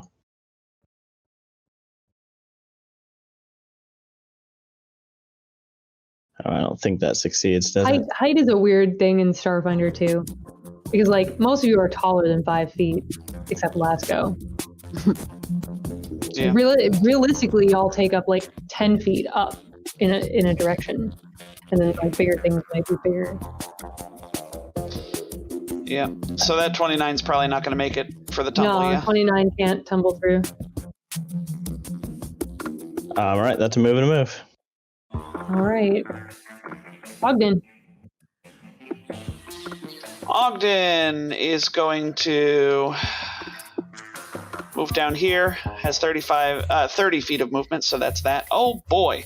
Well, probably don't want the gray doing whatever they're gonna do with that thing on the other side of the purple force field looking thing that I can sort of see out of the corner of my eye. You guys want to know what you see through there? Sure. Yeah. Love to. You see a brilliant violet force field covering the eastern wall of the room, obscuring anything beyond. So I guess you can't see this horrible monster that I put here. Let's put it on the table there. But we know it's there. You don't. No, we your don't. character, you know it's there. Your characters do not know it's there. You are capable of grown-ups. Control terminals on the north and west wall are blinking, while a solitary cabinet occupies a small nook on the eastern side of the room. And there's another door on the other side. Okay. But mostly, you see that violet force field in this room right now. But yeah, you guys, All right. your characters can't actually see the horrible monster behind it. I'm sorry. Can we sense it? That's fine. On an animalistic level? No. Well, either way, Ogden doesn't want this Pronker getting there, doing whatever they're doing. He's going to drop this Pronker. Yeah, up to his great trickery. So Ogden shoots them with a -2 penalty to AC and hampering inhibitor wombo combo. 30 to hit, so roll that D100 for me. Oh man. Come on. I wanted to let the monster loose. Come on! You've rolled high so many times. That's okay. He was due. Stupid grays. I guess I end my turn. Very thematic. Iris, remember you can share a square with Lasco. He's small boy. Indeed. Iris will step into that square. Ah, yes, it is all good. And strike. Oh, 33 is enough to hit, but it does indeed hit for 23 points of damage. Nice. All right, Adelaide. Right, Adelaide will. She'll just try to bludgeon it again. Cross fingers. Can you? Oh, it's a 25. All right, let's see what the D100 says. It says you hit. Here. Oh, good. Oh boy. Enjoy 7 bludgeoning damage. Ouch. Take All right, this is that. great. I'm not taking step anymore, and he's slowed to what, a quarter now? No, only half. Only half. Only half because I missed. No, I missed 2, so he hasn't slowed at all. Oh. He isn't slowed Remember- at Slowed all. at all. Right, because I missed him. Wait. In that case, Right. steps away. And he hits these controls. Oh, they're right there. Yeah, that makes sense. Dang. Yeah. He hits the controls, and that purple force field falls. Oh, Pronk. So let me move the monster back to this layer. And I think that's a good spot to go to break, don't you guys? Sure. Yeah. What the hell is that As thing? the force field falls, and you see, oh, here, I have a handout even for those of you watching on Twitch of what this monster looks like. For those of you listening What a at handsome home, it's got 3 eye stalks coming out of the top of its head. It stands on 6 legs. It's got a tentacle coming out the front of its face, and under that tentacle in its chest, it has a mouth, a sideways mouth with a ton of teeth. I hate it. Yeah, it's like an elephant, but 3 eyes on stalks, and the trunk It's like is narrow at the end, and Yeah, I'd the say an mouth is elephant on his stomach. Elephant like a with a crocodile's- crocodile? Yeah, crocodile, snail, elephant. Alligator? Doohickey. Yeah. Pretty upsetting is what it Alligator, is. Snail. It does look like a Corlu croc, you're right, Ghost. It's the 3 eye stalks that does it. It's mean looking, and We will now fight it. now it's looking at all of you. So we'll be back at the top of the hour, wherever you are. Don't go anywhere, folks.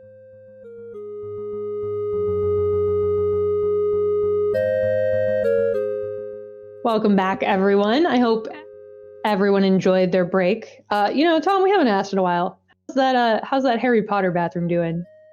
It's the funniest thing. I just walked in, and everything was just upside down today. Oh, that's no good. Was your background in the upside down? What with Demogorgon and all? It was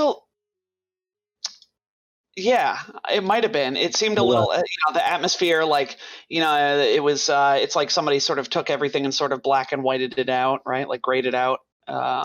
And I'm not going to say everything was sticky. That was what I was initially going to go with. But No. yeah, see, exactly. But that's gross. Yeah. So Thank God you didn't say it then. Yeah, thank goodness, right? We're all the better for it. True. It's true. Yeah. No, but I had no some one. Cheez-Its for snack once I found my way out. Good. But were they Cheez- spooky? You know, No. I miss Cheez-Its. There are these like Parmesan crackers that I thought would be almost like Cheez-Its, but they're like too cheesy, Mm. and I could not That's- eat them. They That's were not a just too much. descriptor I've ever used before. Too cheesy. No, Yeah, too cheesy. because they're just like really hard packed Parmesan, and they just like I could only eat like one bite of one, and then I was like, my mouth is all dry. That cheese sounds is strong. delicious. That honestly I sounds should have just given them to you. I didn't like them. I should have given them Parmesan to you. it's a very particular cheese, though. Parmesan. Like I could eat, I could take a bite of a pure chunk of cheddar, right, or a pure chunk of Monterey Jack or something. But Parmesan does have this certain bite to it, doesn't it? That's not really. Have you ever just taken a bite of of Parmesan? It's, No, nor would I want to. There's a reason it's used for a garnish. It's a bit much. Like when I made mac and cheese the other week, and I used like 2 cups of cheddar and maybe I think half a cup of Parmesan, and that's an appropriate ratio because Parmesan is just very strong. It's so strong. Anyway, that's enough about cheese. So anyway, welcome back to Cheesecast, the cheese themed Twitch stream. Where all we do is talk about cheese. Definitely no Starfinder here. We're trying something different today and playing Starfinder. Well, that's the advantage of our channel name. Non-standard action can be applied to anything. It could be like eating cheese. Eating cheese is an action. That was one of the items brought up when we were deciding the name for the channel. We were like, what if we wanted to talk about cheese, huh? We need to be able to it's pretty non-standard. diversify our topics. Yeah. Oh God, Jet gave us an accurate description of this monster, but it is terrible. He said this monster looks like Slurm McKenzie meets the lady parts from Teeth. Oh boy. Well, explicit tag. Well, that's a thing. That's the thing in my head now. Thanks. If you don't know what lady parts from Teeth is, don't Google it. Don't Google that. Yeah, no. Don't Google it. I'm Do glad not. I have not. Disclaimer. Don't do it. Don't even I'm on my Teeth work computer. unless you want to be scarred for life. It's the thing I wish I did not know. This is the thing I wish I did not know. Don't do it. Oh, look at that! The battle music has started up again. Yes, and that was the gray engineer ended his turn having opened that force field, and you see that horrible monster behind it, and then it's Lasco's turn. Lasco, rushing after the mechanics, trying to stop him and failing, hesitates for a moment as he sees that force field go down, curses to himself quietly, and chases after that mechanic. Probably like dash into the room, slide along this computer terminal to get to the other side. Okay. And then like slash at this guy, trying to push him away from the computer, but it's just like a second too late. Oh. Yep.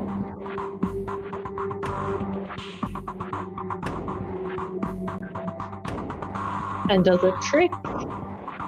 22 versus KAC. Flat-footed KAC, yeah. And that engineer goes down. Oh, wait. Oh. Yeah. Mischance. Mischance. He's not dead. Who did? Rude. Let me pull out a new gray engineer, I suppose, and give him back some hit points. But not very many. So, out of curiosity, is the mischance because like a displacement style thing or an ethereal style thing?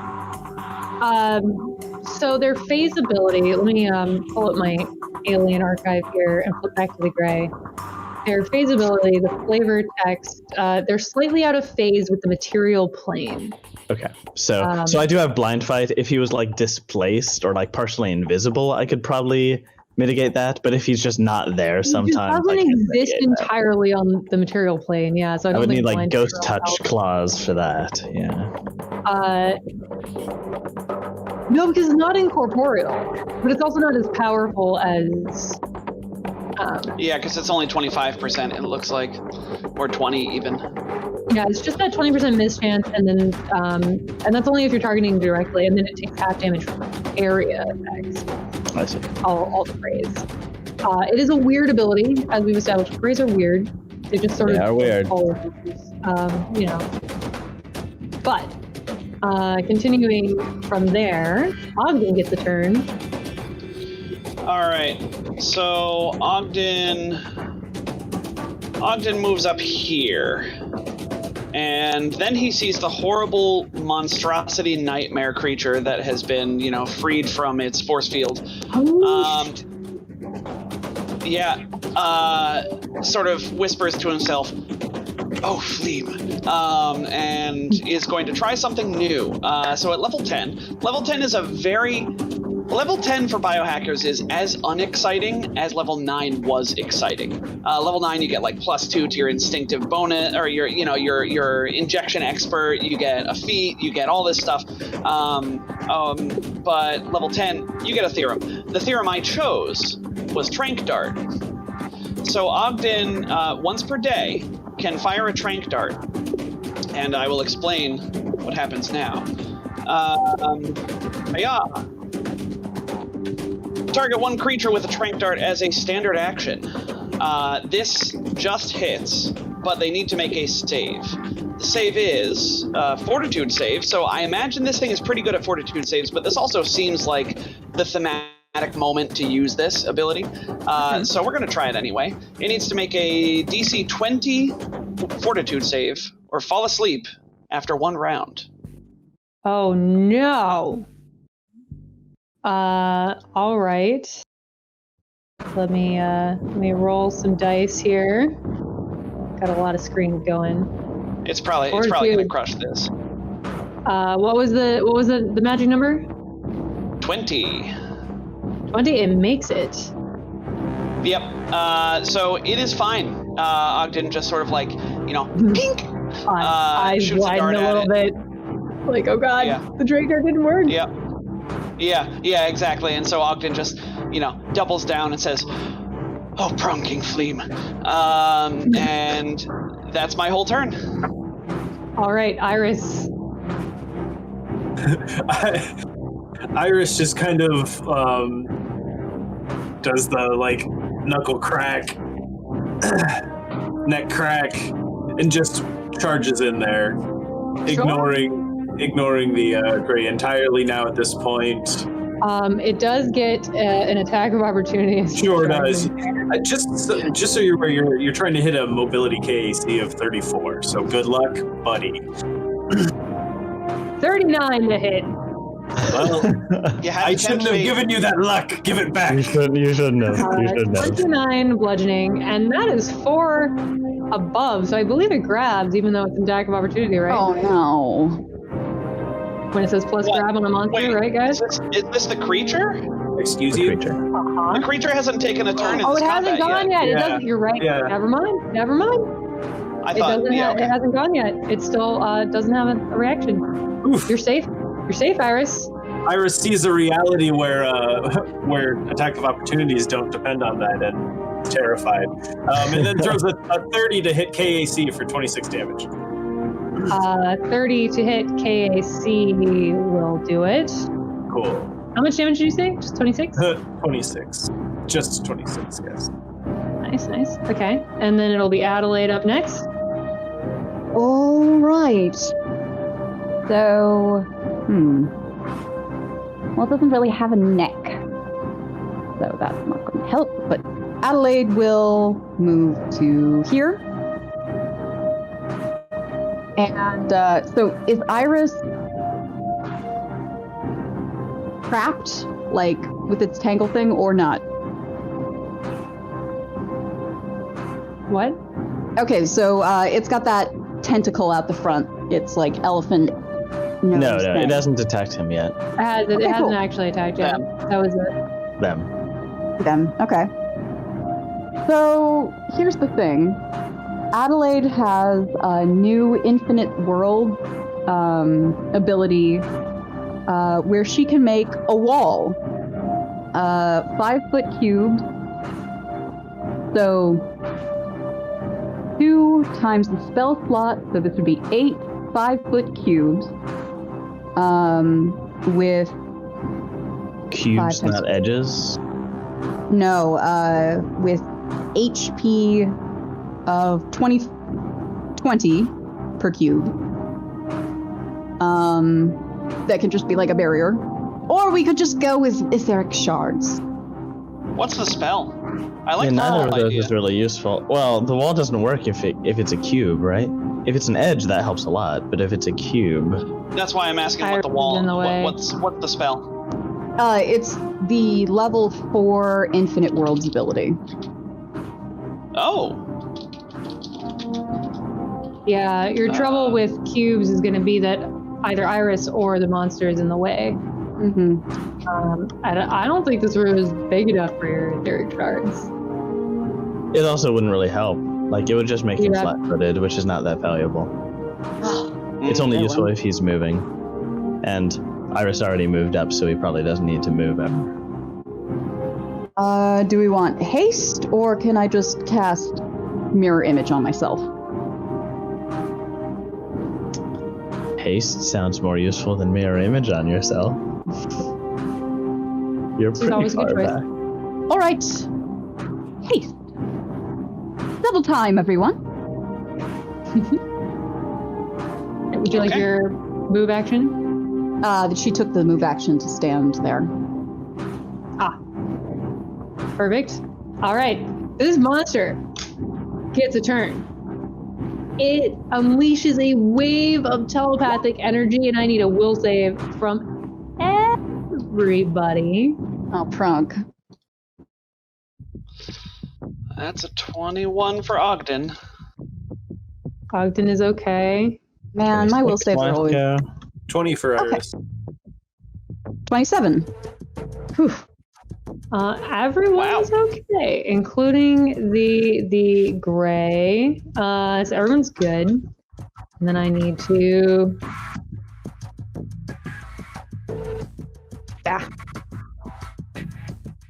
Put my spaces in wrong. Messed up everything. Gosh dang it, roll 20. I want to whisper myself. Goodness gracious. Thank you. Okay. That was a full action, so now it's Lasco's turn. It should be the Gray's turn because you deleted them from the initiative tracker. Oh, you're right. And they were at the Gray's top of the round. All right, the gray. This gray does not like being here. Not one bit. Shift. Lasco. Lasco can see that the rest of his party has forgotten about the gray.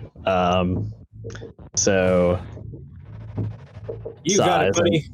No, it doesn't make any sense for me to chase him down if we're focusing on this one. So I'll move up here. I'll tumble to avoid any attacks of opportunity. I guess I'll see if taking a 10 works. That's a 31. That the DC's works. cool. And then trick attack this guy. We will make him flat-footed. Okay. Oh, that's gonna miss. Well, with flanking and flat-footed. Uh, So 21 versus flat-footed KAC. it's gonna miss. Okay. That still makes sense. Yeah. Just making sure because there's Uh, lots of bonuses flying around. Fair enough. All right, Ogden. Hello, Ogden is going to probably. I don't know. I mean, Ogden's fine with shooting the gray as it tries to run away. We don't want it warning anybody else. So, Ogden will fire after it. All Projector right. pistol. With the slow, yeah. Slow for sure, and I guess I'll try and hit it with another biohack. I forgot to mark that one from before. We're going to try and make this a -2 penalty to AC. So -2 penalty. 21 versus its CAC. We'll just hit, yeah. Thank goodness. And that gray will go down. Perfect. All right. Good. Well, now he's permanently slowed. Well, there's the Forever. mischance, right? Oh, there is the that's right. mischance. Gosh dang it. All right. There's my D100. There's D100. Yeah, Yes. you did it. There it is. All right. The gray actually dies. Lasco nods gratefully back at Ogden. Yes. And Ogden will end his turn. All right. Iris. There we go. Iris just does what they're born to do. Max a giant monster twice. Yes. How did you know? 24 and a 29. You know, I just have She has a way of guessing these about things. these things. The 24 will miss, but the 29 will hit. 16 bludgeoning damage. I'll take it. Oh wait. You are flanking, so the 24 will just hit. It's another 25. I almost forgot. Also, remember you are hasted.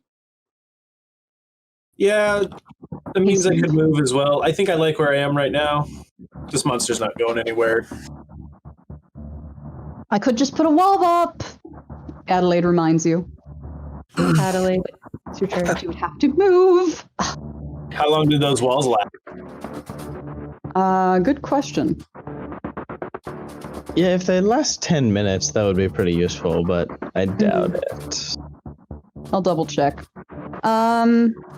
Anyhow, Adelaide will kind of look at her spell slots. And Ray of Exhaustion.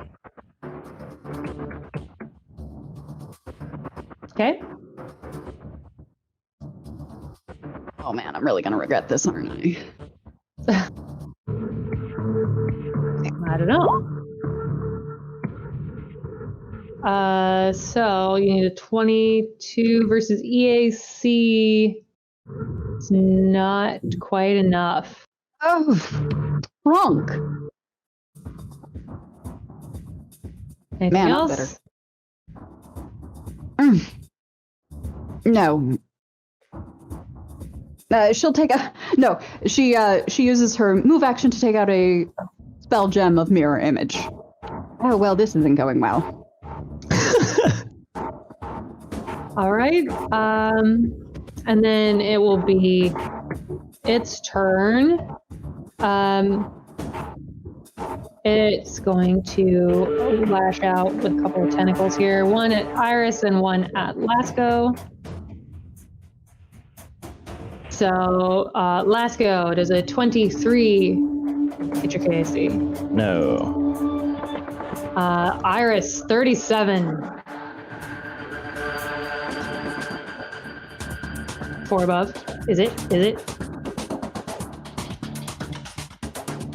You're muted. Yeah, yes, it hits and it is 4 above, yes. 33 bludgeoning damage, and you are grabbed, sir. It's your turn. Friend. Oh, you prefer friend? I will use that. Let's see.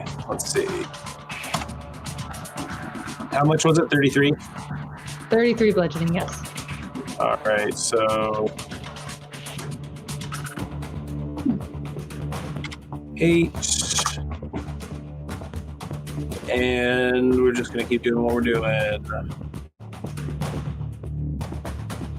Does grappled make it harder to hit? Can't ever remember this. I feel like the answer is yes, and I'll follow it up with You can just why. toggle grabbed on your sheet. In the That's what I'm looking conditions. for. Yep. And then it will auto-calculate any minuses. Yep, you just had to find it. Uh, 29 will hit. But the 13 is not enough. unsurprising. I suppose. So Does that move action need to be a That move, what? or can it be an attempt to escape grapple? That's a standard, isn't it? Oh, I thought an acrobatics check was a move action. If it's believe not, then it's- we can just move on. I believe it's a standard. You should double check. Yeah, to escape. By the way, is haste is standard. just a regular move. So Yeah. The haste doesn't actually help that much. all right, last go. The effect that made us all make will saves. I understand if you can't tell us this, but did it seem like it was like a cone or an emanation? More of an emanation. It was it was auditory. Okay. It screamed. I will not bother moving.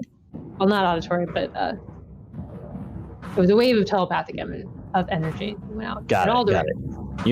Got it. Okay, then I will not bother moving. I will try to free Iris by getting in like below the trunk and giving it a slash at the tendons therein. Right. Flat-footed and claw. Ooh, Oh. that one. Fail. Ignore me. End of turn. All right, Ogden. Ogden will turn his attention now towards the creature, attacking it with another biohack, which I will mark down now, and the sickened condition, because that seems like a pretty good one to throw on this guy. Sickened, and not that it matters, because they're just sitting here, half speeds. 27 versus KAC. Will hit. Nice. That is minimum damage of 14 points of damage, and it is sickened for 8 rounds and hampered. That's my turn. Okay. All right, Iris. Oh boy. We're just gonna do it again. Wait, why am I on the initiative tracker twice? Are on the initiative tracker twice. That's not what haste does. Your 0-1. Yeah, that's bizarre. How did that I don't know happen? how they got there. I wondered why you were 0, and then did you go before last go too? I was gonna say, I feel like I just had a turn. Was that a? I'm gonna put you after the thing because you did. I think you did go right there, right? I sure did. All right. Adelaide. Cool. Right. Adelaide will junk shards.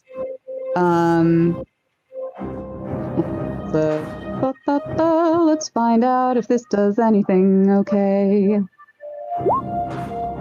23. 23 to hit. I imagine KAC. No. Yeah.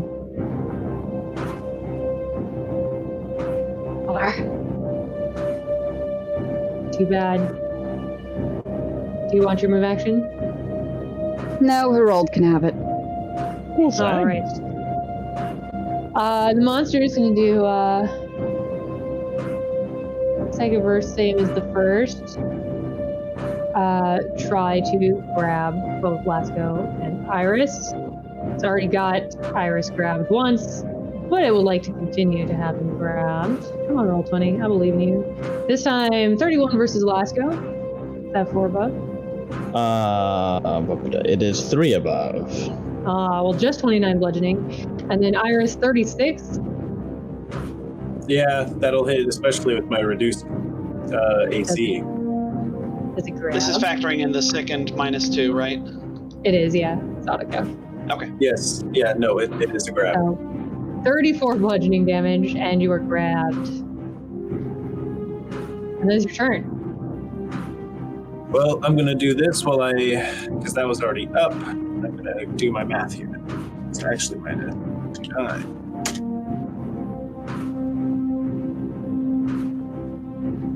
24 5 is going to miss, and a 12 is definitely going to miss.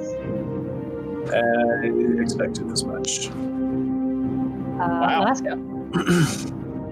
Lasco will try again. Maybe not critically missing this time. Who knows? Stranger things have happened. Fingers crossed. He didn't critically miss 28 will this hit. time. That's a good 36 damage and flat-footed. Nice. All right, Ogden. All right, Ogden's going to switch over to his sedatives now, launching a sedative at this creature. Single shot rings out. Wow, toot toot. Oh, that's a 16 is a big time miss. Big fat miss. Yeah, I will not ask to use the reroll. I don't think we're in dire straits yet. That's me. All right, Adelaide. Puncture Veil. Moment, sorry, gotta find it. Only cantrip scaled. It's not a cantrip. This isn't even a cantrip. Oh, I'm lamenting on Adelaide's behalf. Oh yes. That's all. Let's see. Carid, and okay. So it's just gonna take the 6 piercing damage. Is that correct? And 1 bleed for 3 rounds. 1 bleed. Got it. Oh, actually, only 1 creature who takes 2d4 piercing damage and gains bleeding 2 for 3 rounds. All right, I'm gonna put the rounds here. Yeah. If you can just remind me to tap it down at the end of its turn. Anything else? No, that's it. Actually, that was her full round action. All right. It's gonna do the same thing it did last round and hope to get Lasco this time too. 30 to get Lasco. Hit, no grab. 27 bludgeoning damage and a 29 to get Iris.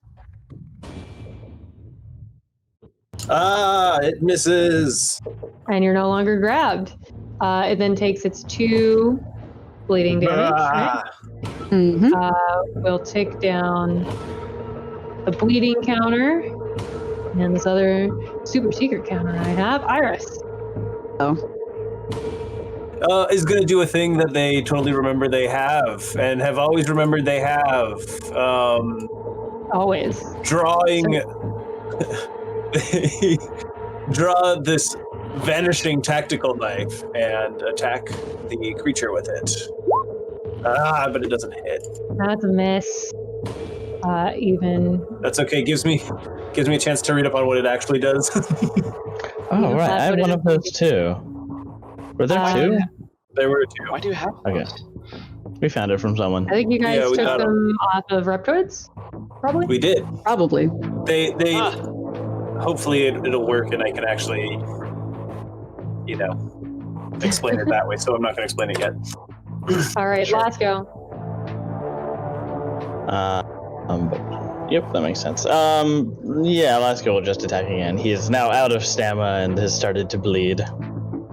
Not bleed, but bleed. You know what I mean. Flat Other foot. bleed. The other bleed. The 25 other bleed. versus flat-footed KAC We'll do it. for a hefty Yes. damage of 53. Oh, that's such overkill. That's almost twice the hit points it had. How do you kill that thing? Oh boy. Describe your kill.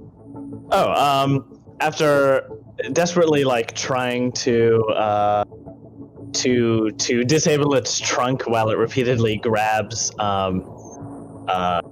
Iris, Lasco eventually gives up and decides that it's too well armored and goes for that underbelly mouth thing. So he slides under, slams his hand up there, and then before it can close around his arm, finds some sort of nodule and just pulls it out, and it stretches. And then as the creature's jaws slam shut, he cuts his own thing off. All right, Lasco is covered in the blood of this beast. It's really neat, that gross. thing too. Yeah, that Just, tracks. just covered in it. You guys can loot those gray bodies. I have those were the engineers. You can also loot the engineering bay if you'd like to go back and do that. Yes, please. Would we ever? Perhaps we'll find something that will replace the fact that I'm like so down on spell slots, you guys. It's embarrassing. You've been burning like 3 a fight. Why? Yeah. You can't do that as a spellcaster. I just got really into it, man. I know. Yeah, see, this is why I was lamenting that cantrips don't scale in Starfinder. Yeah. Adelaide really wants to just cast spells, and you cannot do that in Starfinder. Okay, I'm curious about this reality pistol, though. So back in the engineering bay, among the many pieces of half-built or half-repaired, and therefore useless pieces of great technology in the cabinets, you find a working reality rifle and 40,000 UPBs. Wow. Each of the engineers, there were 2 of them, are wearing a gray cord suit that functions as a D-suit 2, have a reality pistol with 2 high-capacity batteries and a tactical knife, and each of the drones has a tactical retractable spike. Adelaide will arm herself with the reality pistol because if she can't cast spells, at least it's thematic. Yeah. Explain to me these reality rifles, since I was... You can click the link right through to Nethys. It should be pretty interesting. It's a rifle that does 2d12. The subtle trait is probably the most interesting here, where there's only been a sniper rifle that had it on it, the Wraith Sting sniper rifles. Basically, people have to succeed at a perception check when they're hit by a subtle weapon, or they don't know that they've been hit. Oh, that's fun. Okay. Yep. Yeah.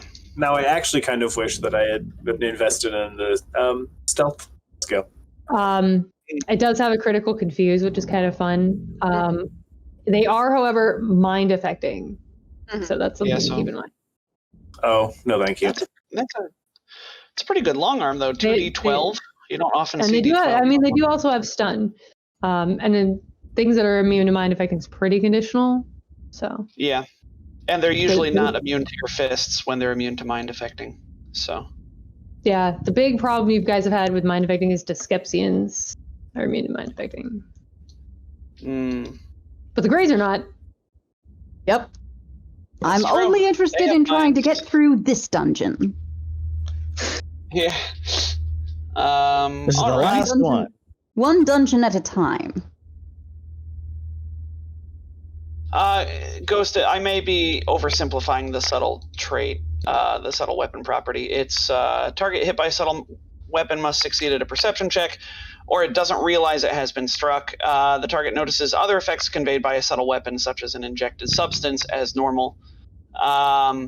It's weird because the only like I said, the subtle trait was introduced on a sniper rifle that doesn't do damage, but just has the injection property as well. So you could inject people from afar with a poison. Yeah, I'm not sure why the reality rifle has subtle, because even if you set it to stun, you're going to notice non-lethal damage, right? You're still going to get hit by 2d12 electricity damage. Ghost is absolutely right. This is a little silly. But maybe there's an application that we're not thinking about. Maybe they don't know where it came from, right? Maybe this is like double down on sniping. I guess if you miss, there's a good chance they're not gonna see you. That's true. So this wouldn't give you away from a sniping position or a stealthed position. Yeah. It'd give you a couple of extra chances to try and hit them. Yeah. Maybe. Yeah. I don't know. I don't know why it's subtle. I like the critical confuse. That's fun. Oh yeah, confuse is great. Yeah. Both those weapons. That's all sorts of good stuff. But yeah. So what do you guys want to do now? You're, like I said, you're standing in this sort of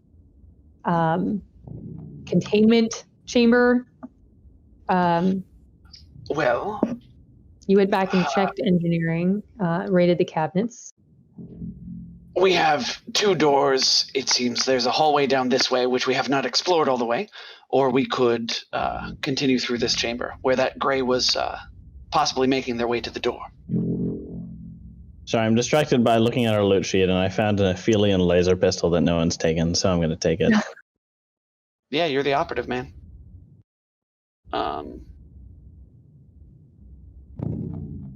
This requires clicking. Someone else talk. I just did. Ogden and Iris, you've both been through that hallway between the 2 rooms a couple times. Give me some perception checks. Gladly. You know I love perception. I know you do. That's a 32. On a 32, you do notice down at the end of the hallway you passed through to get between engineering and this containment chamber, you do notice a couple of nearly hidden cabinets at the end of the hall. Ogden goes and checks out the cabinets, making the necessary perception check again to look for traps now if that necessary. now that you are down here, you can sort of see through this cabinet into a power core. This cabinet appears to be a node of some kind. There are probably more cabinets, but this is the one that you saw. Okay. Seems likely. Lasco any- might be able to disable this if you wanted to mess with the power in here. It's already dark after all. Didn't work last time I tried that. You don't have to. In that other place. Is there any loot in this cabinet? Nope. Just a node for the power core. Okay. A plot cabinet. Ogden, And I telepathically. highly recommend that you says to try. everybody. It is not a Yeah. loot cabinet. It is merely an electrical cabinet. It's a plot cabinet. That's fine. Mr. Lasco, why don't you take a look at this node? Perhaps we could fiddle with their power. Of course, I just finished writing down everything about this pistol that I just found in my pocket. Yes, of course. Perfectly normal. Happens to the best of us. Yes. On the bottom of Yes, at the bottom, yes. I'll try to figure out what things I can manipulate in this by accessing the generator, I guess. Or it's like not a generator, it's more of a circuit breaker. You can sort of see through this cabinet into the power core behind it. You can see a huge transparent aluminum tube stretching from the floor to the ceiling. An undulating sphere of black ooze suspended within. There are flat metal discs on the walls projecting nearly white light. It looks like you could move through here and get up next to it, but you suspect you don't really want to. This is an electrical cabinet with a bunch of it's a node for accessing the power grid here. And it looks like you could shut down the power to anything connected to this node. With an engineering Do we check. want to? Do we Yeah, want do to we check? want to do that? Do we want It to check also the looks computers like- in that engineering room? Oh, I'm sorry, Nick. There are no computers in the engineering bay. It also looks like if you mess it up, you're going to get shocked. I'm a little curious about this generator. What is that? I know a lot about power generators. How are they getting energy in this little hidden base? From that generator. Sure, but what is it doing? What I don't type of know. generator is It's it? weird. All right. It's a weird gray technology. Mysterious gray tech. Yeah, I mean- got it. You could go up next to it if you really wanted to, but it does. You don't know what it is, and Hmm. yeah. All right. Great tech TM. Yes, gray tech TM. All right. I'll turn to the rest of the party. It's possible that I could disable the power. It's slightly risky. I'm more worried about the risk of us disabling the power and notifying everyone in the space that we're coming for them, as happened in the previous base where I turned off all the power. It's I don't quite think- possible that... Go on. Oh, I don't think that we have the element of surprise here. The Greys can talk mind to mind, and, well, they've had plenty of time to notify one another that we are here. Agreed. It's very unlikely that they don't already know that we're here, judging by the fact that they sent people upstairs and we killed them. They didn't come back. And then there's been a ruckus in this engineering bay. So they probably already know that we're here. We haven't been sneaking around like we did in the last facility. And one of them did escape, right, through the floor Yes. in the previous... Yes. All right. First I'll take 10 minutes to get all my stamina back because I'm wounded. Fair enough. 10, and then probably also consume as low a tier of healing serum as we have. Anyone got a tier 1? Don't even worry about it. I have... How many hit points are you down? Would treat deadly wounds 7. treat deadly wounds would be wasted on you. Take a healing serum. I got a mark 1. I'll shoot you with it. Oh, all right, thank you. How much Ogden. did I heal? A D8? A D8. 5, good enough. Like, you could have just handed it to me. No, I need to shoot you. I've got to practice. He closes his eyes, turns around, and fires it over his shoulder right at my neck. It's perfectly on the money. On the money. Goodness gracious. Where All here right. the money is the neck. All right, I try to disable this reactor. All right, give me an engineering check. 29 plus 2 if this counts as facilities. And I'll also let maybe plus 2 from Iris if they help. Iris, are you helping Lasco to disable the electricity? Sure. No, they just decide to, like, let him dangle. Flounder. No, you got this, buddy. That is Oh, just look at enough. that. I do succeed. Um, I do have to roll, guys. I do have to roll. Yeah, that's fair. Wasting my one nat 20 of the game on an assist, but that's classic Irish. I think AP writers assume that every party has a mechanic. These engineering checks, like, I think they've been inflated artificially by mechanics because they get such a high bonus that you need to make the checks higher for engineering. Also operatives. Operatives really inflate Also operatives, a lot of but this is PCs. our operative is struggling with these engineering checks. I think the mechanics push them way higher than operative push checks already. Operatives. Because, This particular operative is not very smart, though. No offense intended. None taken. I'm a big dum-dum. I suppose that's true. He could be better at it. I am But I stupid. think My, I mean, my I guess you mere sort of have- 14 intelligence pales in comparison with other level 10 characters.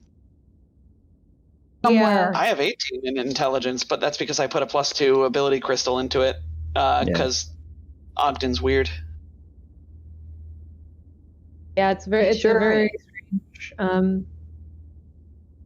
phenomena how checks get pushed up so high. And you're right. It could also be that our operative just isn't very good at engineering. Are you saying that Just these engineering not checks are being great. gentrified? Yes, more or less that. They're pretty Do high. I though. turn off the power? You guys are struggling. You do turn off the power.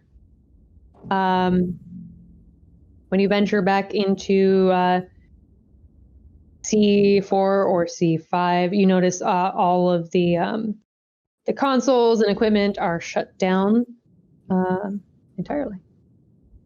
Nice. That's fine. Okay. Well, Ogden will go up to this door and sort of listen at it.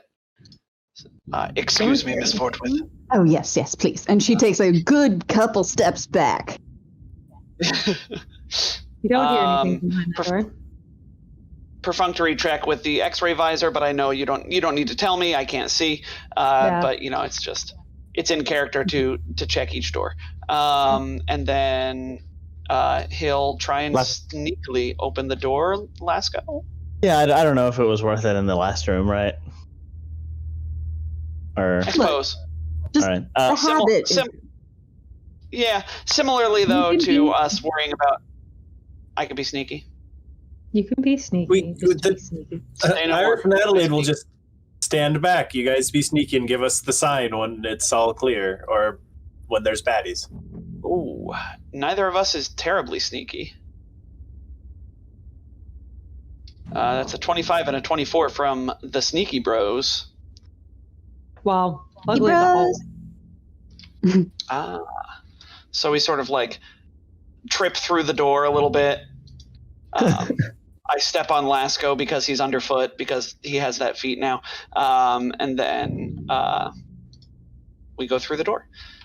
We signal, Right. obviously, for you both to come with us. There's a door right You guys here. Do we can want to clear this door? Give me immediately to the right? another perception check if you like. Of course. Let's see what I rolled for. That's 30.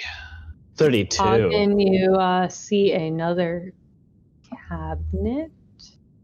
But I still saw the cabinet, Simon. Me too.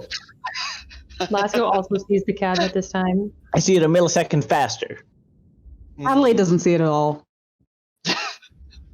I got a rock. You What's notice this? another Sorry. cabinet. Where's this cabinet? Oh, it's another one for the power node. And can I do anything else with this, or is the power disabled? This appears to power a different part of the facility.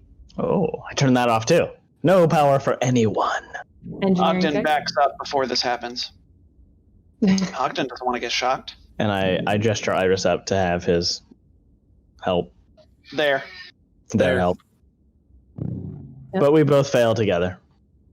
Iris does not believe in gender. You do fail together, which means you're both gonna take Oh no. 9 electricity damage. No, Iris is not. Iris takes none of that. Iris has an electricity resistance inherent to their physical being. Lasco takes a little bit of that. And then tries again.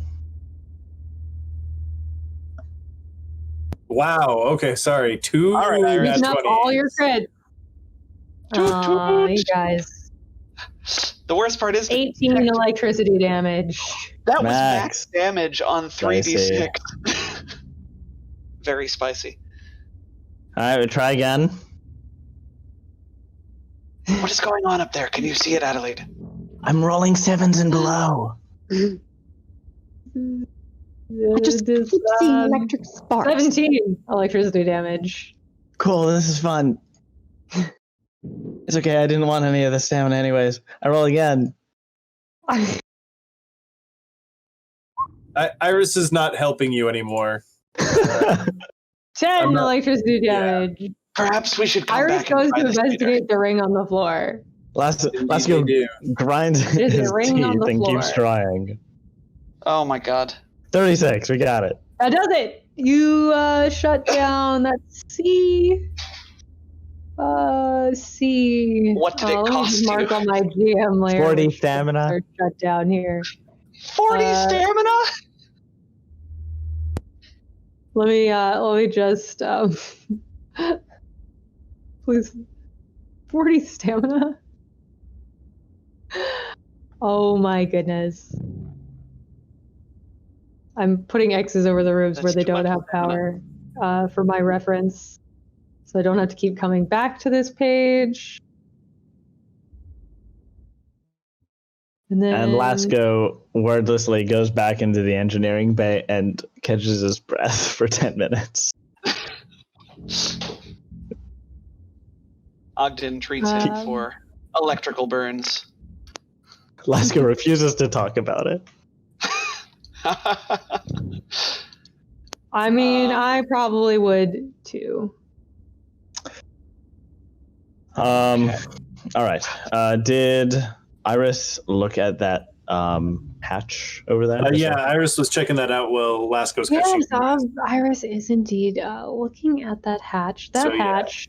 I gotta scroll a little ways. So there is a black circle carved in the floor there. You can make an engineering check Oh boy. to try to understand the function of this strange circle. I hope I don't get electrocuted. All failed. It is a teleportation circle. Teleport you somewhere. Don't step on that. I was going to say, Iris steps onto the circle. Oh, Iris stepped on the circle. All right, please hold. Did we disable it? Oh. Yeah, doesn't it? Iris steps on the circle. Iris vanishes. And then I need everyone to roll initiative.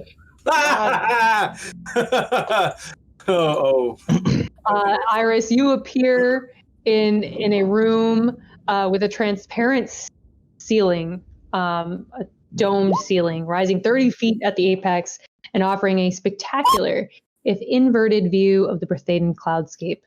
10 feet up, a transparent balcony stretches nearly all the way around the room's circumference.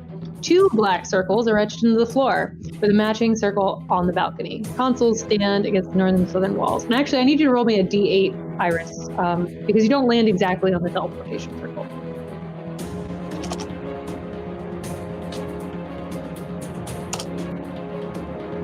On a 3, you're going to be right there. Oh. I just used the throw and miss diagram. Yeah, gotcha. Throw an Iris. I'm going to real quick, before I roll initiative for these baddies, I'm going to change the dynamic lighting layer just a little bit. Because Iris can actually see up onto that balcony, and it occurs to me that you should be able to see the balcony, because it's transparent. So let me just put a box around this, and then I'll select this dynamic lighting, and this dynamic lighting, and now you can see the balcony as well. It's a gray with different art. Oh, it is a gray with different art. You see A this special gray gray. up on the balcony right here.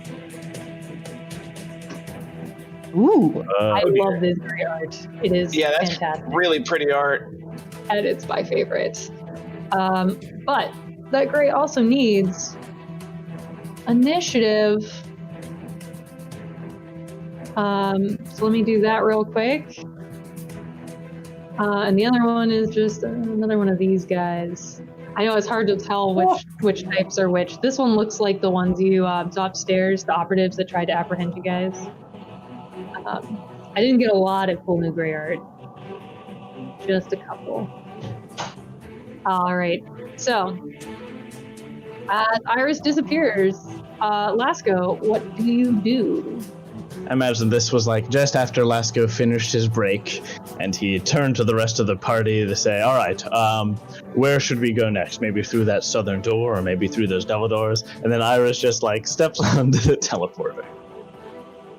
Lasco. Without even saying anything. Lasco sighs and says, through the teleporter then. Fuck you, Dad. I do what I want. And rushes towards the teleporter. All right, roll me a d8. Oh no. 3. Roll it again. You can't be in Iris' space. He can actually. Oh yeah, I can. That's he great. can. Yeah. Okay. He lands underfoot of Iris. Oh, hey, Lasco. And that is the end of your turn. It functions like Iris. the dimension door. End of your turn. You also see this neat new chamber. Ogden. Ogden curses in Vesk. I will not repeat it here. And ducks into the teleportation ring. Roll me a d8. See where you land. I got a You get 7. the 7. Seven will be opposite the teleportation circle from these guys, and your turn also ends. Adelaide. You know, my mother likes to tell a story where there were other children at the space station where we would sometimes go to sell junk, and they were all doing something that they shouldn't have, and I wanted to join, and well, everyone else was doing it, and she Is it jumped. something about jumping off of a burning bridge? Well, see, this was in space, so burning is not a good idea. Roll a d8. Yep. put you where you land on a 6. All right, you're right next to Ogden. And now you all see this room with the overseer above. This abductor here at the console turns around and is going to fire a compliance ray at Ogden. Just the once, yeah. 27 to hit. Double checking my AC. Oh, I don't know why I did. Yes. Oh, I forgot. This guy's an operative. He'll also move as he did. That's it. He moves like, shoop, as he fires at you. And that's 14. It's a total of 14 plus 27. 41 damage from that operative. Ouch! Very if I well. remember correctly, compliance ray is fire damage? Non-lethal fire damage, yes. Yeah, okay. So I take 5 less because I have my thermal capacitor, but boy, that stung. That's still half of my stamina. Pronking operative. And then Iris, for being the first one to step through the portal, actually gets a real turn. Isn't that wonderful? Iris is going to go and jump on this teleportation ring. Roll me a d8. Please do what I hope it does. Diagram open. I swear to God. It has a small chance of doing what you hope it does. Indeed, it does. All right, on a 6, you step on the teleporter and you land right here. Yes, it does what I think it does. But your turn is over. Indeed, it is. And now it's that overseer's turn. For Shaggy. She how high is the heights of things are different. How high did I say? 30 feet at the apex, and so she has 20 feet up she can go, which she promptly does. She uses her move action to go 20 feet up, flies. Very rude of this caster, and then becomes invisible. Oh. Good stuff. Good stuff.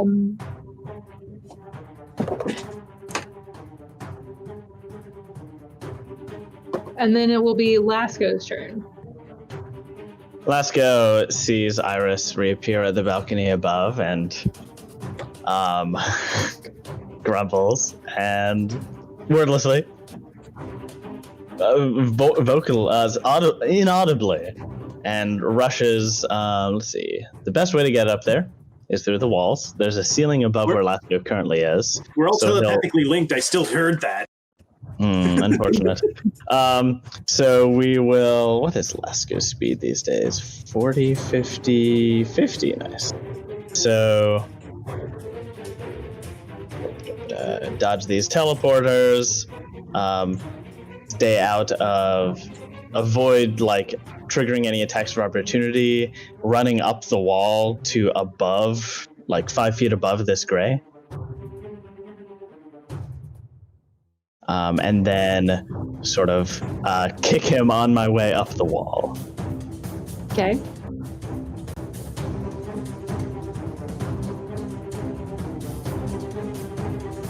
With the half speed, no step. Great D20 rolls, Lasco. 17 versus flat-footed probably misses. It does indeed. End of turn. All right, Ogden. Ogden is going to hit this guy with a -2 penalty to AC and half speeds. Okay.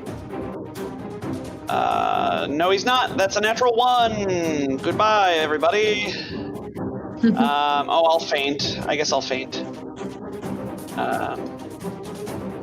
There's the nat 20. There it is. On the feint. It shows up 15 minutes late with Starbucks. Yeah. Ooh, Starbucks. I wouldn't say All no right. to Starbucks right now. Wait, is it Starbucks just for it or Starbucks for everyone? Oh, just it. Wow. Just cool. it. That's the point. Yeah, so you know that it detoured to Starbucks and didn't ask anybody else. Classy. Rude. Yeah. All right. Is that? I presume that's it. Oh yeah. All right, Adelaide. So it's flat. Adelaide goes, I knew this would come in handy. Goes into her bag and pulls out a spell gem of see invisibility and casts it on herself. Okay. See invisibility. You just. I you see- need to check a rule.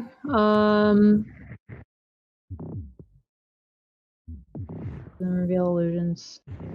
All right, now I need to check greater invisibility. See how It's it as interacts per with- invisibility. As per invisibility, but lasts longer and doesn't break. Yeah, but I don't know if it if see invisibility, if there's anything in there about see invisibility. I think see invisibility can see greater, but it's worth checking. That's what I'm doing. We're just filling dead space, I suppose. And predicting so that if we're right, we get a little rush of endorphins. You can And see if we're any wrong, we get invisible negative. or ethereal Right, objects. I or already beings. checked that. I already read that. Yes, you will be able to see, which is unfortunate because Roll20 doesn't actually let me do that thing. No. Yeah. Only you can see it. That would so be the rest cool, of you, though. I'm going to trust you. You don't know where this is. But like she can say, or like She roughly. can. That doesn't mean you know where they are. Or Okay. can target Yeah. with like a gun or anything. Oh yeah, definitely. Right. Well, you can target the square. Yeah, You it's can just. target the square. It's still a 50% miss chance, I believe. Yes, 80% miss chance, something crazy. Yep. Which can be combated with blind fight, all that, yada yada, whatever. Oh gosh, do miss chances stack? Not usually. I think it's. I think you take the greater. Well, that makes sense. All right, so Adelaide can see where the Overseer is, but no one else can. And she is 20 feet up. She's all the way at the top. Multiple concealment conditions do not stack because invisibility and the graze thing are both concealment chances. Like technically not, right? Because they're like out of phase. But mechanically speaking, it is. But they're both so concealment. Yeah. Yeah. I see. Okay. Concealment doesn't stack with concealment. They're from like totally different things, but so like Lasco, your blind fight would let you get past the invisibility, but not the phase. But if they're both without- concealment, Well, because yours is specifically against invisible things, right? Right. Yeah. So Simon, yeah. they're not saying that you would have to roll against the out of phase one. They're just saying blind fight will help you with the greater of these two, which is the invisibility one in this case. sure. It's just you. The only part I was surprised by is you guys seem to agree that the out of phase ability is a type of concealment, which was not my impression. It is. It is mechanically a type of concealment. Okay, but blind fight affects all concealment. Oh, so that's not what you said before. I didn't say anything about blind fight before. You did. You asked back about in the last blind, you asked specifically if this was Yes, like you're right. something that blind fight would help you with because blind fight helps you with things you can't see. But then you said, well, but Right. I assumed that not being able to see. It was a whole thing. We had it's possible that yes, I remember this now. It's possible that the meaning of concealment has changed. Previously, concealment only applied to visual effect. Yeah, no, it's still. I'm pretty sure phase is still conceal. Let me go back now. Oh no, it's not concealment. Right. Oh, prompt. It's That a means 20% miss chance. It doesn't say concealment. Yeah. So then that leads to a different question, which is, does percent mischance stack? And I know it didn't in Pathfinder. I think we have to do. no I think idea we if have it to do does in both. Starfinder. Because a gray always benefits from a 20% miss chance against attacks and effects targeting correctly. So I think they're separate. I think they're different effects. That's believable since it isn't concealment. but I can do some I'm glad, Googling. I'm glad we had this little rules discussion because Man, isn't invisibility so much pronking fun, everybody? Isn't it just the best mechanic in all of Starfinder? Hey, this caster really wants to be invisible. All right. Adelaide pulled a spell gem and used it. That's a move in a standard. This gray over here bounces away from Lasco. Does not like the spot. Not one bit. Not anymore. Nope. And does a trick, which will provoke. Yes. You may have. Cool. Sorry, I was doing frantic Googling. Actually, most people seem to agree with that ruling. Oh, good. Actually, you know what? I'm gonna. No, I can't trick if that pulses. Can I trick with a touch? I missed. It's okay. I'm shooting with a compliance ray. I was waffling if he has a melee weapon. I was waffling on it, but if he pulls it, then he can't trick. 31 to hit. 31 hits. 4. 15 plus 25 is 40. Electric damage. Fire damage. Okay. Yep. And then it will be Iris's turn upstairs. That caster vanished on you. Yeah, sorry to say I got nothing for that, guys. So Vanished. I'm going back downstairs. Roll me a d8. Iris is just playing fun with teleporters right now. Roll one more time. Now we know where they go. Adelaide. If you would land in Adelaide Square, we'll just go one over. That ends Iris's turn. The overseer up here, where did it go? Is going to create a hazard. She's gonna create. What is she gonna create? Oh God. I hate it when they give you these new classes. The Witch Warper and the Biohacker are so complicated, you guys. Like, so stupid complicated. Yeah. Sorry, never these classes ever. Oh, I love the Biohacker. I made a Biohacker. It's just too complicated. I even had I think I made Eckley at 5th level. And the whole time I just felt ridiculously ineffective because there was so much stuff. We'll reverse gravity for a moment. Everybody needs to make a reflex save. I guess it's only a 10-foot burst. Let's grab a 10-foot burst. 10-foot radius. You can get all of us with... no, I'm up a bit, right? It might be hard to get Lasco.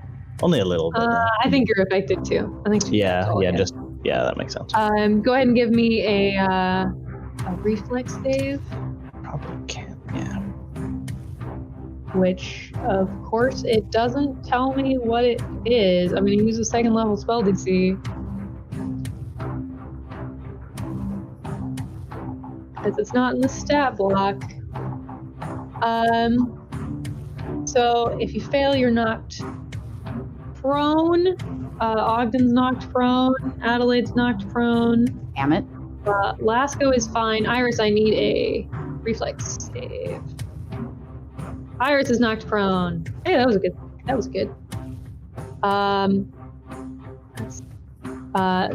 Does float down from the ceiling just a hair. Lasco. Indecisive. It seems like most of us are... This operative does a lot of damage. And it seems like Iris is planning to attack the operative, and Lasco likes attacking the same people that his allies are attacking. So Lasco, partway through running up the wall, sees Iris appear on the ground floor and changes his mind and does the Prince of Persia backflip off the wall and rushes at the operative. Hell yeah. Nice. Half speeding him. 29 versus flat-footed, so that is 38 damage and half speed. Rude. And no step. Can you do that to other operatives? There are rules about that? Can't flat-foot him, but I can half speed and prevent step. You're right. Oh, okay. Ogden. Hi, Ogden is going to stay prone because that's the best position to be shot at in. So Ogden will remember that this guy is. Oh well, I fainted before. So is he not actually flat-footed then? Yeah, he's immune to flat-footing. Son of a! I threw a nat 20 at that.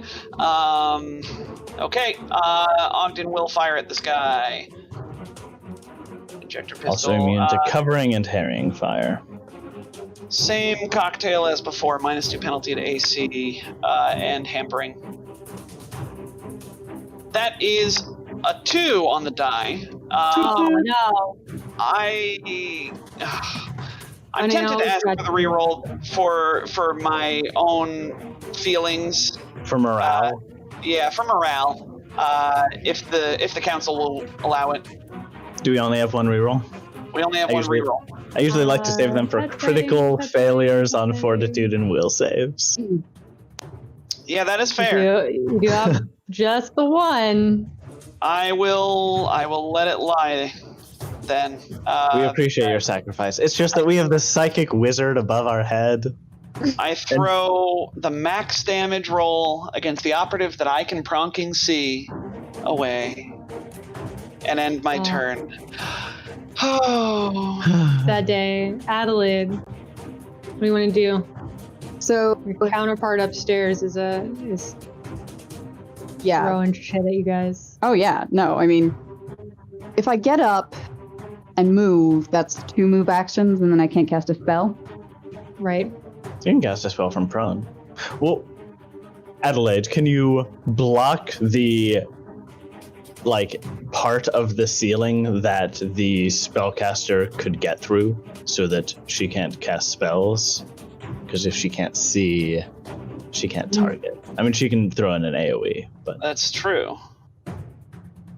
But she needs line of effect too, so. The floor is transparent. I'd much rather do this. And she rolls onto the teleportation thing. Like she goes, woo, you know, on the floor, not wasting her time. Can crawl 5 feet as a move action. yeah. What? No, you Okay. Oh, yes, good. crawl good. a move action, yeah. Yes, good. Crawl 5 feet. Roll me a d8. Okay.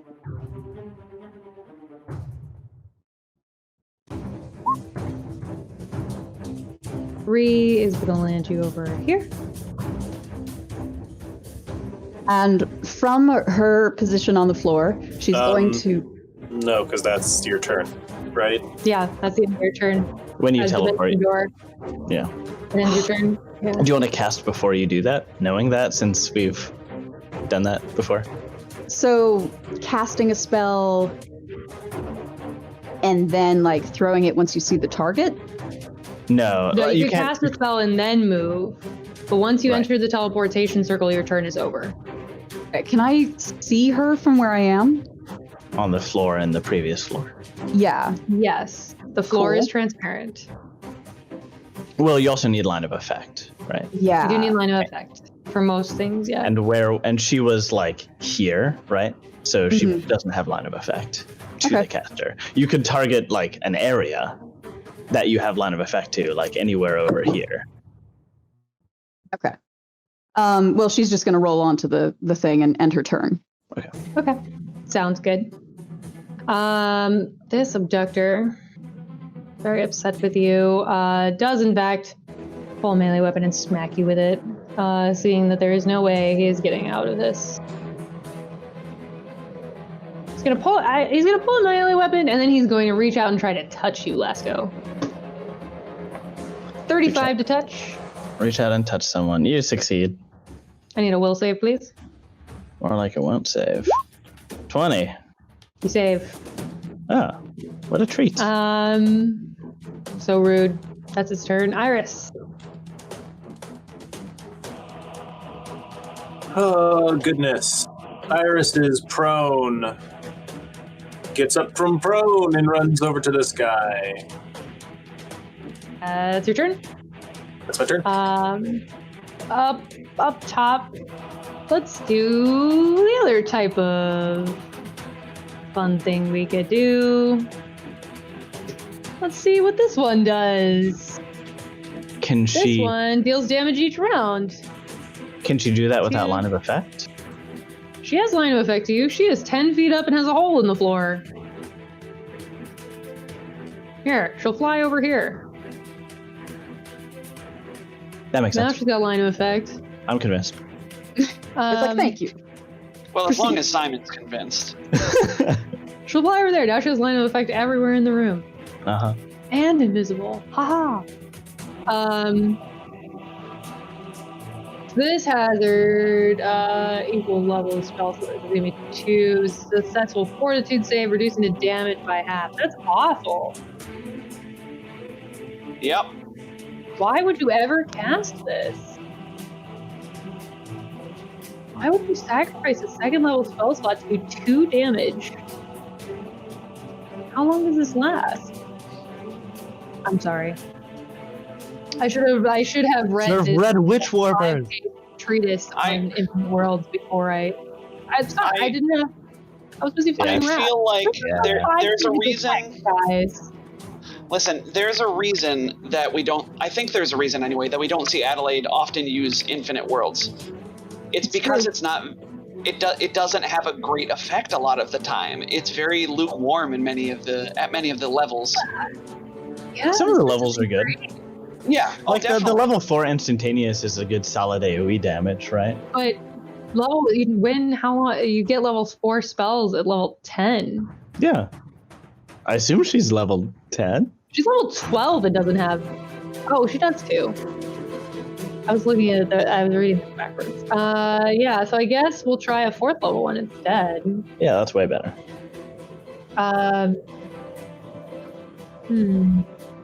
Whose side are you on? Mine. The audience's The game side. Actually, that's the barrier that Adelaide was talking about. That's not great. Oh wait, yes it is. No, there's an instantaneous and environmental effect. You can do the instantaneous effect, and that deals 86 damage, which is pretty solid. That is pretty solid. Let's do that. Yeah. Let's do.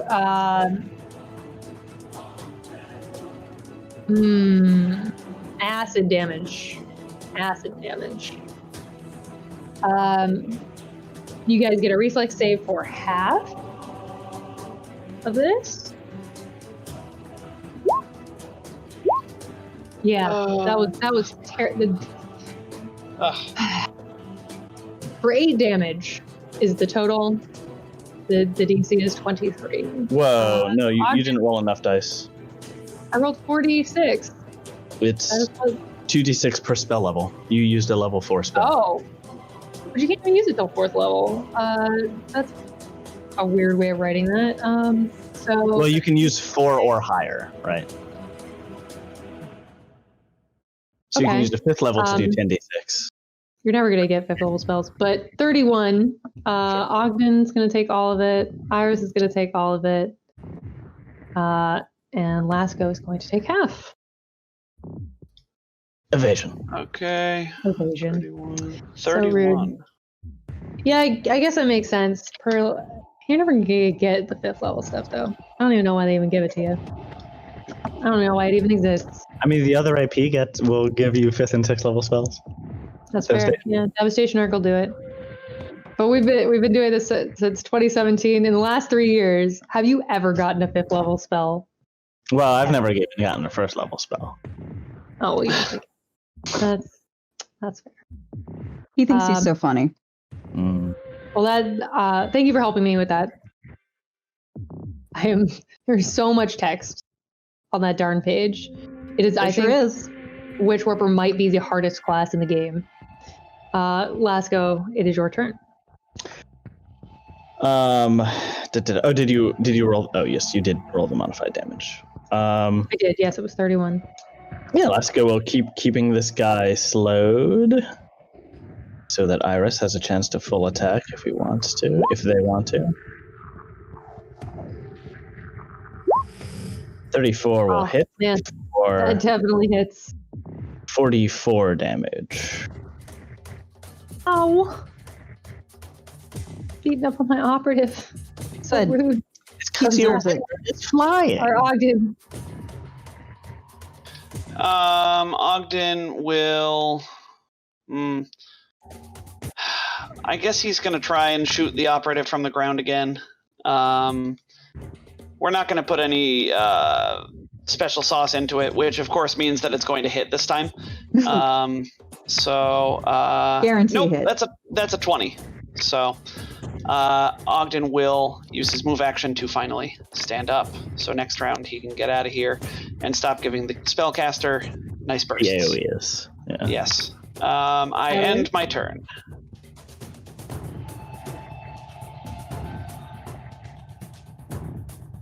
Adelaide. Hey, sorry, I didn't hear. So Adelaide is going to do what I wanted to do last round and hold up the hand that has her gauntlet that lets her cast spell gems from outside of her spell list, and uses the spell gem of psychokinetic strangulation that she bought a while ago. So she's basically doing an 11 here. So let's see. Well, actually, it's more of like a Darth Vader. So let me hit that button. Do it. That's a lot of text. All right. So that's a fort save. One creature that breathes. I mean, you're making a big assumption that Gray's actually. I am. Do they breathe? Did you just assume their respiratory functions? So it failed the fort save, but you better cross your fingers because this targets an individual creature. Oh, you did it. You did it. Dang it. So each round, half Spell the affects the damage. target. And so like every round I roll 3d8. Yeah, concentration. And she can see it, so she's just like, Mm-hmm. yep. Cool. All right. So Witch Warper fight. And she's immobilized. and immobilized. Yeah. there damage though? Yeah, it's 3d8 Yeah, bludgeoning. 38. Oh, I see. It's the Junning, because it's not. It got like cut off. Yeah. Mobilized. You'll note actually that it's psychokinetic strangulation. Uh-huh. Ah, yes. You can roll 20. I wish it was easier on Nethys to find the conditions. Big mood. It is always like on the Yeah, on the Pathfinder one, it's like right in the sidebar, but for this one, you have to like Google Nethys. you have to Google, and of course, immobilized appears in so many places. No, I usually go to Nethys Starfinder conditions, and then the top link has it. Sorry, I would have looked that up. I found it. Well, That's I thought just too. nope. That's Pathfinder. Yeah, I don't see immobilized as a condition in Starfinder. I'm perplexed. I mean, it's in the spell description. When I put in ANSRD immobilized, it's in the spell comes up. Oh, because it's in the spell. Because it's not a condition. Oh, okay. yeah. It's a condition in Pathfinder, not in Starfinder. Yeah. Creature immobilized is waking on move must hold its breath. Still attack with any of its weapons, cast spells, and so on. Yeah, it's kind of Okay. lame, but it can still cast spells. But Can you give verbal All right. things if you're holding your... This abductor is going to trick attack. Oh, that's so sad. It critically failed and then rolled max damage on its trick. That's the end of its turn. Iris. Wait, I feel so it bad. critically failed its attack? It failed its attack. Got it. It failed. It missed. How sad. Yeah, very sad. I'm happy. Full attack. Can't you find Flank. anything on this page? Dumb. What now? I full attack. Oh yes. As you are wont to do. As I want to do. If those are both gonna hit. Wait, 21. You have flanking with Lasco. Does hit, yes. Oof. The flanking is turned on, to be fair. And then 21. Oh, it's hanging on by a thread. Do we need to roll concealment on those? Oh, we do. Sorry, Reminder. not I concealment. always forget Mischance. the mischance. Oh, the Weird first one. gray doesn't. mischance. Second one doesn't. So I'm going to give it back some hit points. As you feel, it connects. You see it connect, but it just goes right through the gray. So rude. And then from upstairs, she gets a new fortitude save, or is that on your turn? Let's call it on my turn. That's your turn, yep. Let's have some fun with you guys down there. In a 20-foot radius spread. That's a big spread. It is indeed a big spread. Trying it. Like a real no good thing. way to set it. There's always going to be a corner. It's a joke here. It's like a real Thanksgiving table. Because, you know, when you set a table with food, you call it a spread. It's a good joke. It's a good joke. No. All right, continue. So the caster, take your word for you guys like Cosmic Eddie. Give me reflex saves, please. Sorry, Yeah. guys.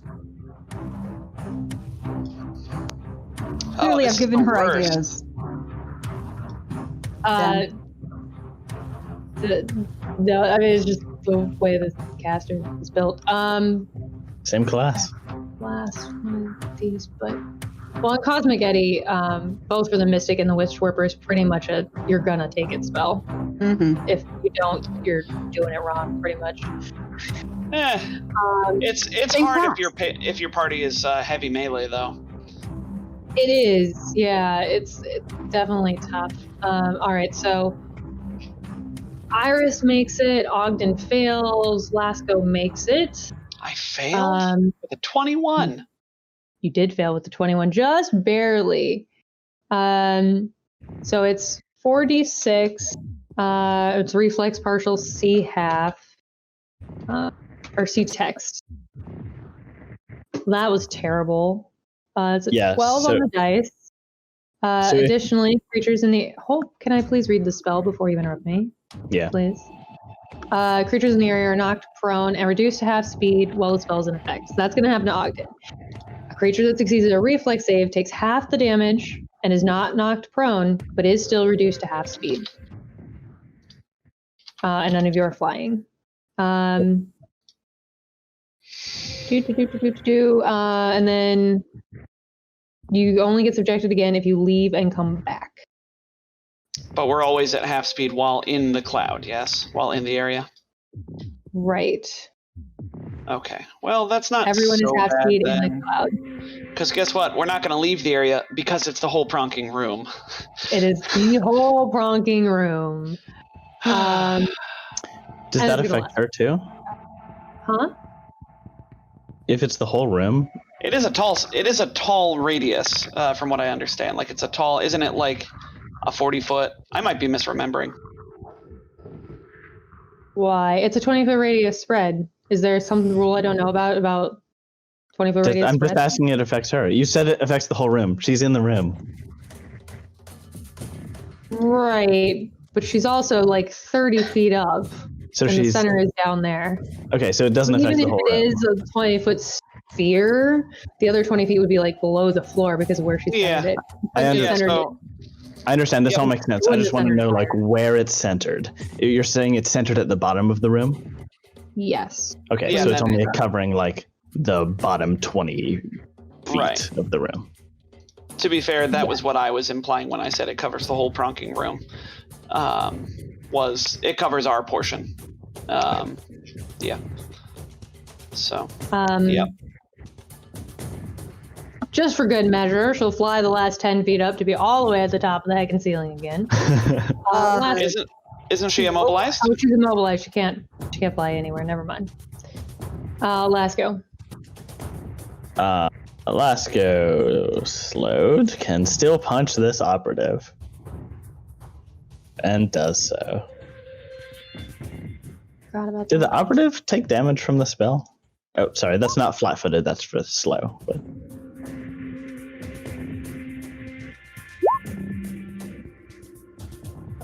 that's 44 damage. 40, D100. See if you even. Aw. It goes right through him. Was the operative affected by the spell? You're right. He should have been. He's not going to take hardly any damage from said spell because of phase. But I'll make him a reflex save. And he'll take a itty bitty bit of damage. If he succeeds, he takes none because of evasion. Right. So you missed. Did you have anything else? Nope. Okay.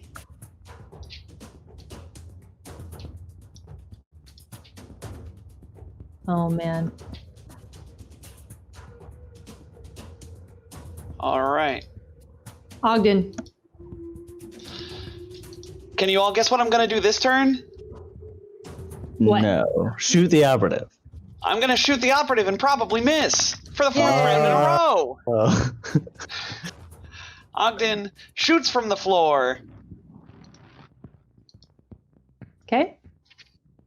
Hey, Yeah. it's a 30. Well, That'll maybe. hit. Roll a D100, I guess, for mischance. Oh, I left a Almost. bracket off. Woo! Yay! Your prediction was Kill. wrong. 21 points. Kill steal. Yay! Oh, great. All right. Well, Ogden will stand up amidst a tornado of, unattended objects and whatnot. And he'll end his turn. All right. After Ogden is Adelaide. Okay, let's do another round of 3d8 damage. Oh. Aw, it's only 10. And, of course, well, actually, is there mischance? There is indeed. You are targeting. Oh wait, you targeted last time. Mhm. They I get guess it wouldn't happen again. I did let you cheat because her mischance is actually still a lot higher because of her displacement, which is also not concealment. Is just a mischance. So Oh, you so should have she had also- a 50% chance not to be able to target her instead So of she has displacement and invisibility and phasing. displacement, invisibility, and phase. Yes. Cool. That's But she's also a squishy caster, so. But I'm gonna let Adelaide do this because Yay. she gets a fortitude save. Because it's hard enough to kill this caster. I'm not gonna go back and roll it again. I can fail. Yeah, it's 10 damage. She's immobilized. She doesn't particularly seem to care. But anything else you would like to do? You do so. Adelaide will be. So I've got her. She's on my level. I assume. Like, is She's she above you. Oh, She is she's 20 oh, feet above you. okay. She is 20 Or no, feet she's- direct. 10 feet above you and on the other side of the room. She is 10 feet above me, on the other side of the room, gentlemen, and gentle Which means- them. 20 feet above the rest of you guys. 20 feet above the rest of you, against the far wall. I'll hold her as long as I can. Lasco nods from the ground and slowly starts moving through the soup that is this room. Iris. Iris? Life, are you muted? They're just not talking. I wonder if they can't hear us. Ooh. Spicy. Would they notice They if the whole show had froze been? it. Oh No, goodness. I can see them moving. No, they're moving. Okay, Yeah, good. they just. I don't think they can hear us. All right, let's Alaska ping internet. Wade in Discord, and but the baddies is right after. Please hold for technical difficulties, friends. Simon, Oh, they have could you disappeared. take us to. Never mind. Can you hear me now? Yep. Yes, right, it is your turn, sir. Can you Ma'am. turn your camera back on? Friend. Or I'll need to move around the things. Thank you. I don't know. Sir is not a gendered term in my book, personally. But preferences. Preferences. Yeah, no, we need to do those sheets. You know, where you pick the ones you actually like. Because even ungendered, like, diminutives, some people don't like different ones. Well, anyway, it's Iris's turn. Like, what does Iris do? Well, think- I've been thinking about this one since the beginning, and I got nothing. Got nothing? No, You don't have a ranged weapon? no viable way of seeing where this invisible person. You can shoot the square she's in. I don't know what square she's in. How do I know? what square- Adelaide can tell you. I told you guys. I don't think you could hear us, but Adelaide called it out. Okay. Well, I draw my Corona laser pistol and shoot at the square she is in. Do it. 22 is gonna miss. Just right off the bat. Then it becomes this caster's turn again. And this time.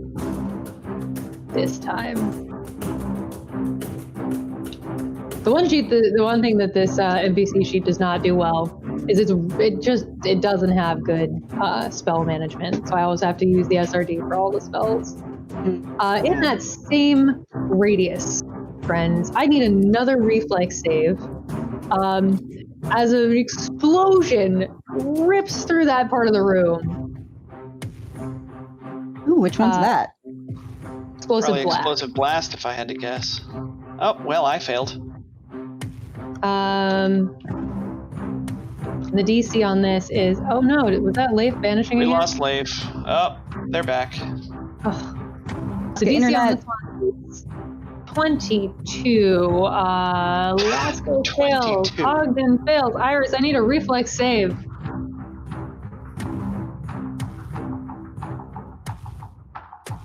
Iris? There it is. Also fails. The three of you all take 30 damage as this explosion rips through the room. What type of damage? It's fire. It's an explosive blast. I believe. Wherever I put it. Yeah, it's fire damage. Yep, that's it. That's all there is to it. All right. That makes it Lasco's turn. Lasco. Actually, it occurred to me that Lasco does have blind sense. So he probably can smell where she is, although obviously that doesn't help any more than like Liz pointing out where she is helps. Right, yeah, it's the same amount of effect, but yeah, Lasco could sort of sniff out where she is. Yeah, most annoying thing is the slowness. So I can move up to here and then 5 feet up the wall. How do you want to indicate elevation? Just pick an icon and Okay. maybe do it Can in you a mark? square so it doesn't get Can you too mark high. her with the same icon just so that we have a consistent? Oh, So she's also flying. elevation on roll 20 is terrible. Yeah, I know. Yep. If only there was like a 3D thing we could she's- spin around and yeah. 20. She's 20 feet up, so 5, 10, 15, 20. That'll be 4 squares. That makes effectively. sense. And then as he makes his way through the soup that is Cosmic Edmund, he'll take a shot at her. Changes every time. Let's see here.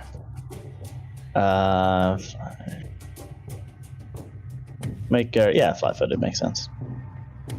And we'll use this brand new Aphelion laser pistol. Ooh. And missing wildly. I'm missing wildly. Yep. Don't trust these pistols. Ogden. Okay, Ogden moves, I guess, over here to try and mitigate any bursts. And that was half speed, yes. So then I guess he's just going to shoot himself with healing serum because he's like at half hit points, and that's no good. It is no good. No good at all. Healing serum. What do I have loaded into my pistol? Cost object. Hello. 2 healing serums Mark 3. I'll take a Mark 3. I'll treat myself. Treat yourself. Healing serum Mark 3 is 5d8, I believe. 23 points. Nice, nice. And that is my whole turn. All right, Adelaide. You concentrating there? Second, yep. All right, fortitude save. Ooh, what's the DC? The DC is. Oh gosh, sorry, I gotta scroll up. You just hit it again too. Oh, okay. Yeah, let's do that. And it pops up. And it rolls your damage. You already did it this time, so we just wait right now. DC is 20. Oh, made the fort save. Oh, Gosh, no.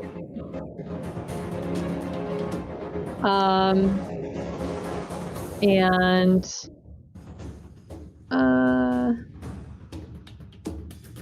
She broke free. to avoid being immobilized. Bless you. Flies 10 feet up and a little bit this way towards you, Adelaide. Naturally.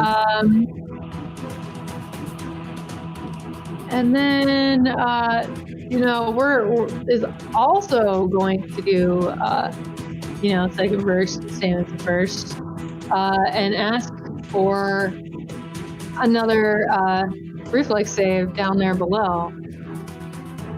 Again, focusing it low. The center is at the bottom, so she doesn't get affected. Yes. Same thing. DC 22. Ogden makes. Everybody makes it this time. You guys get to take half of this 9d6 damage. Oh, is that all?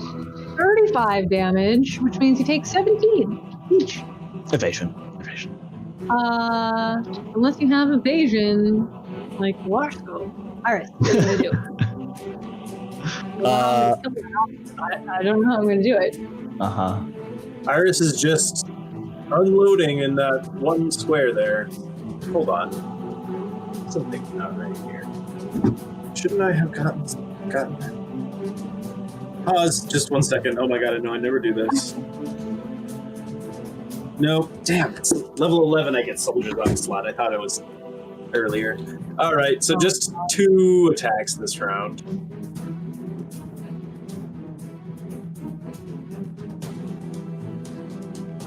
Fishing for crits at this point. Oh, 2 21s to hit. 21, they're gonna miss. Alright, not surprised. How did we get back to this overseer's turn so quick? Yeah, I think you skipped Iris. No, Iris just went. That was Iris. Right, but Overseer Lasco went before. Yeah. There was actually went. Oh, here. yeah, you made... Yeah, I think I do. Here, I'll put you back for next time. Lasco. That's my bad. No problem. Lasco keeps moving up, finally getting free of Cosmic Edmund. And if I'm visualizing this room right, like she's not adjacent to the wall anymore, but she is adjacent to a square adjacent to the wall, so I can get in melee range. Sure. Okay. As long as you have hands free. Yeah. Improved Improved unarmed strike does not require hands free. Oh, nice. So I can kick her. Don't you also need your feet to climb? I don't think they need Headbutt all then. four. You can Hit her tail with your whip. head. Tail It doesn't. Okay. The point is Okay, improved okay. unarmed strike. Yeah. Yeah, or bite. Yeah. Headbutt. Got it. Got it. And we will make her. We will slow her down. Assuming that. Concealment first or your attack first, which will make you feel better. Right. So I have blind fight. So which of the 3 mischances does it affect? Blind fight helps with the invisibility, which is a 50% concealment, which is a 50% mischance from concealment. Right. But it doesn't The other help two with are the not phase. concealment. And I think I'm just gonna have it. I think it does affect displacement. Displacement is like invisibility, right? Displacement is not concealment, It says as if the creature had total concealment. However, but it is not concealment. yep. So it's just a 50% mischance roll and then a 70% mischance roll. Isn't that great? But the 50% for the Well, they're all invisibility separate is the ones, one your right? blind fight helps with. So the first one. Would you like to do that one first? Sure. Or would you like to do the worst one first?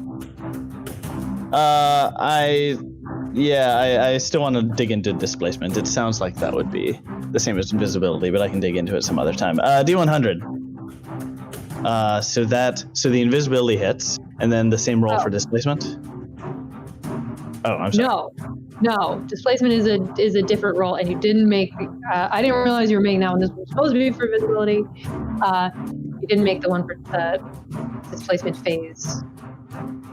Actually, They don't add; they multiply, right? Do you think it is more fair to stack the mischance or roll them separately? Which way would you guys rather? Roll separately. Roll Do you want to separately. need to get 3 rolls or just one higher roll? Roll separately. Okay. In that case, that is above the 50% for displacement. Yeah. Wait, what does the rest of the party think? One of you should not be making decisions for all of you. I think this is all pronged either way. Honestly, I think this is a crazy rules interaction. But I have no valuable opinion here. And I don't even have an opinion.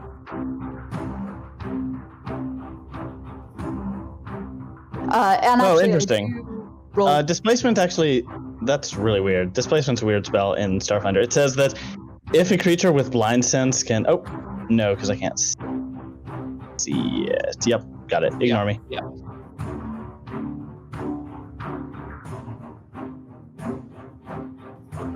You're muted. Did you have any thoughts? I'm like, actually... My thoughts is I hate invisibility.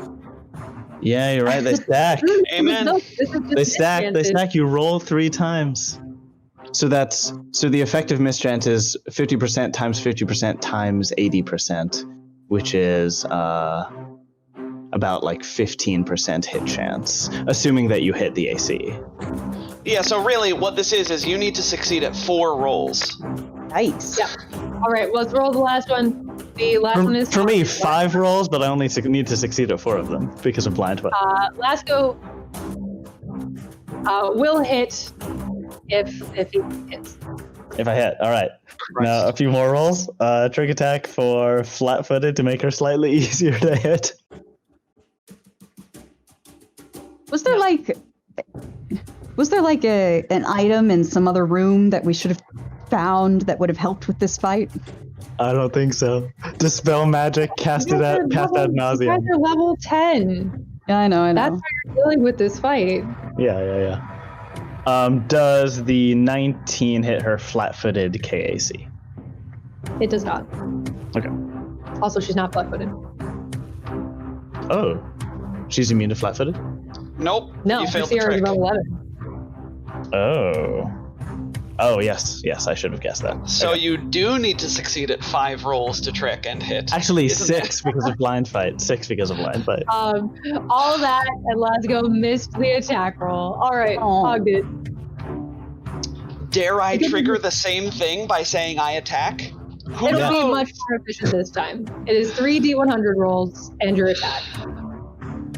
I suppose Ogden will shoot.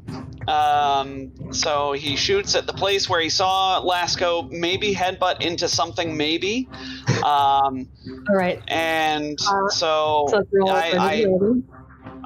leave my hands in your fate. My fate in your hands. For invisibility. Oh, Nope, it misses. wrong square. That was easy. That's my turn. I'll be right back. Okay. Adelaide. Right. Adelaide is going to spend a resolve point to cast Cosmic Truth. If you cast Cosmic Truth, you cannot concentrate. Oh, I know. Like that. Okay. Guys, do you want me to like drop the little damage that we're doing to her? If you have a way to make her easier to hit, that's much more important. However, immobilize is also useful. AoE damage would also be useful because that ignores invisibility. She's broken She's broken. Phase mostly ignores AoE damage. Only 50%, right? That's still way more damage than we're doing. True. Yeah, I think AoE is probably our highest damage option right now, since that is only affected by phase, whereas our attacks are affected by phase, displacement, and invisibility. Well, Adelaide can see invisibility. Adelaide's only got displacement and phase. Yes, just the two. You're right. I could also give her a wisp, a dancing light that will always accompany her. That negates the need to call out where she is. Yeah, that doesn't help much. Okay. Then, yeah, she's gonna... Although the wisp can provide parrying fire, which is sweet. No, it wouldn't be a real wisp. It would just be a dancing light. Oh.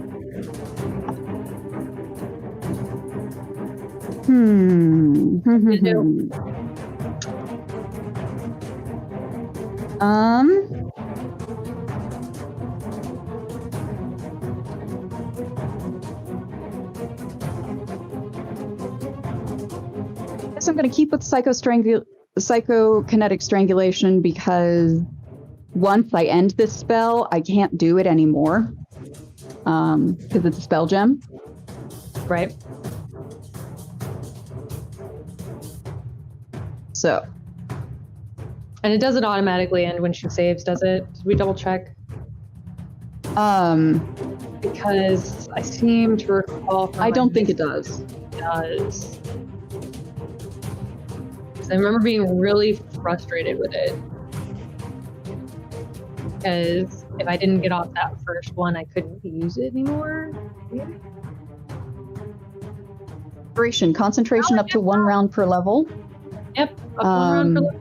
Just been that she was too low of a level. So you can do it up to 10 rounds, but you should make sure you're writing that down somewhere. Yep. It's the 3rd round. Yep. Because this fight's going to last more than 1 round per level. Could be. Yeah. On that note, her invisibility might run out before we actually finish this pronking Yeah, fight. displacement is short. Well, greater invisibility forever. No, greater invisibility. No, you're right. Not 1 round per forever. level. You're right. 12 rounds. Yep. We should do a quick round calculation, but not at this very second. Okay, so fort save DC 20 for half damage. This time, 6 damage, and can still move. All right. Did you want to move action?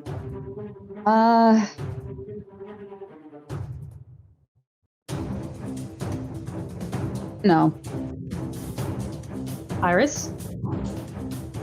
Fish for crits? Oh boy, yeah. Really, well, I just mean, like, fishing that does for hit. anything. Yeah. If you're gonna fish for crits, let's first invisibility.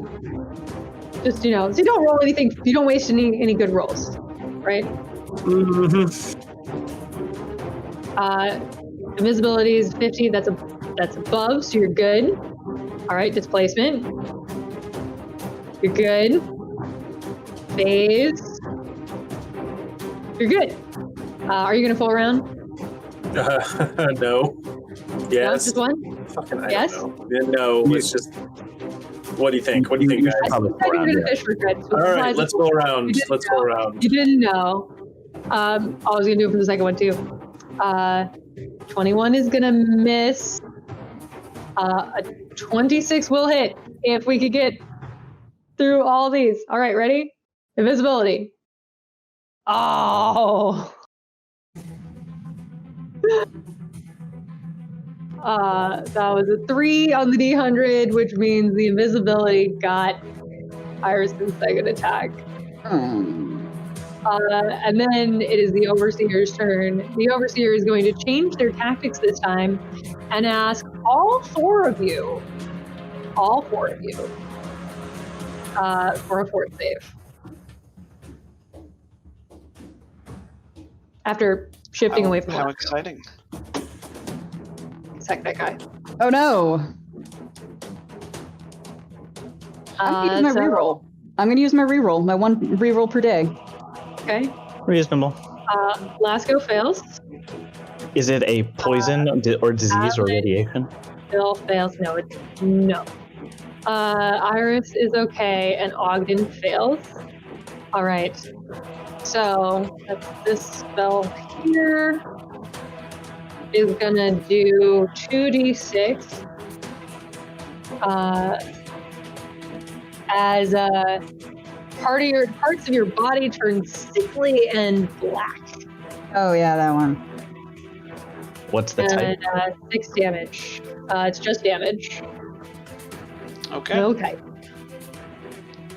That is the end of this round, and it is our wrap time.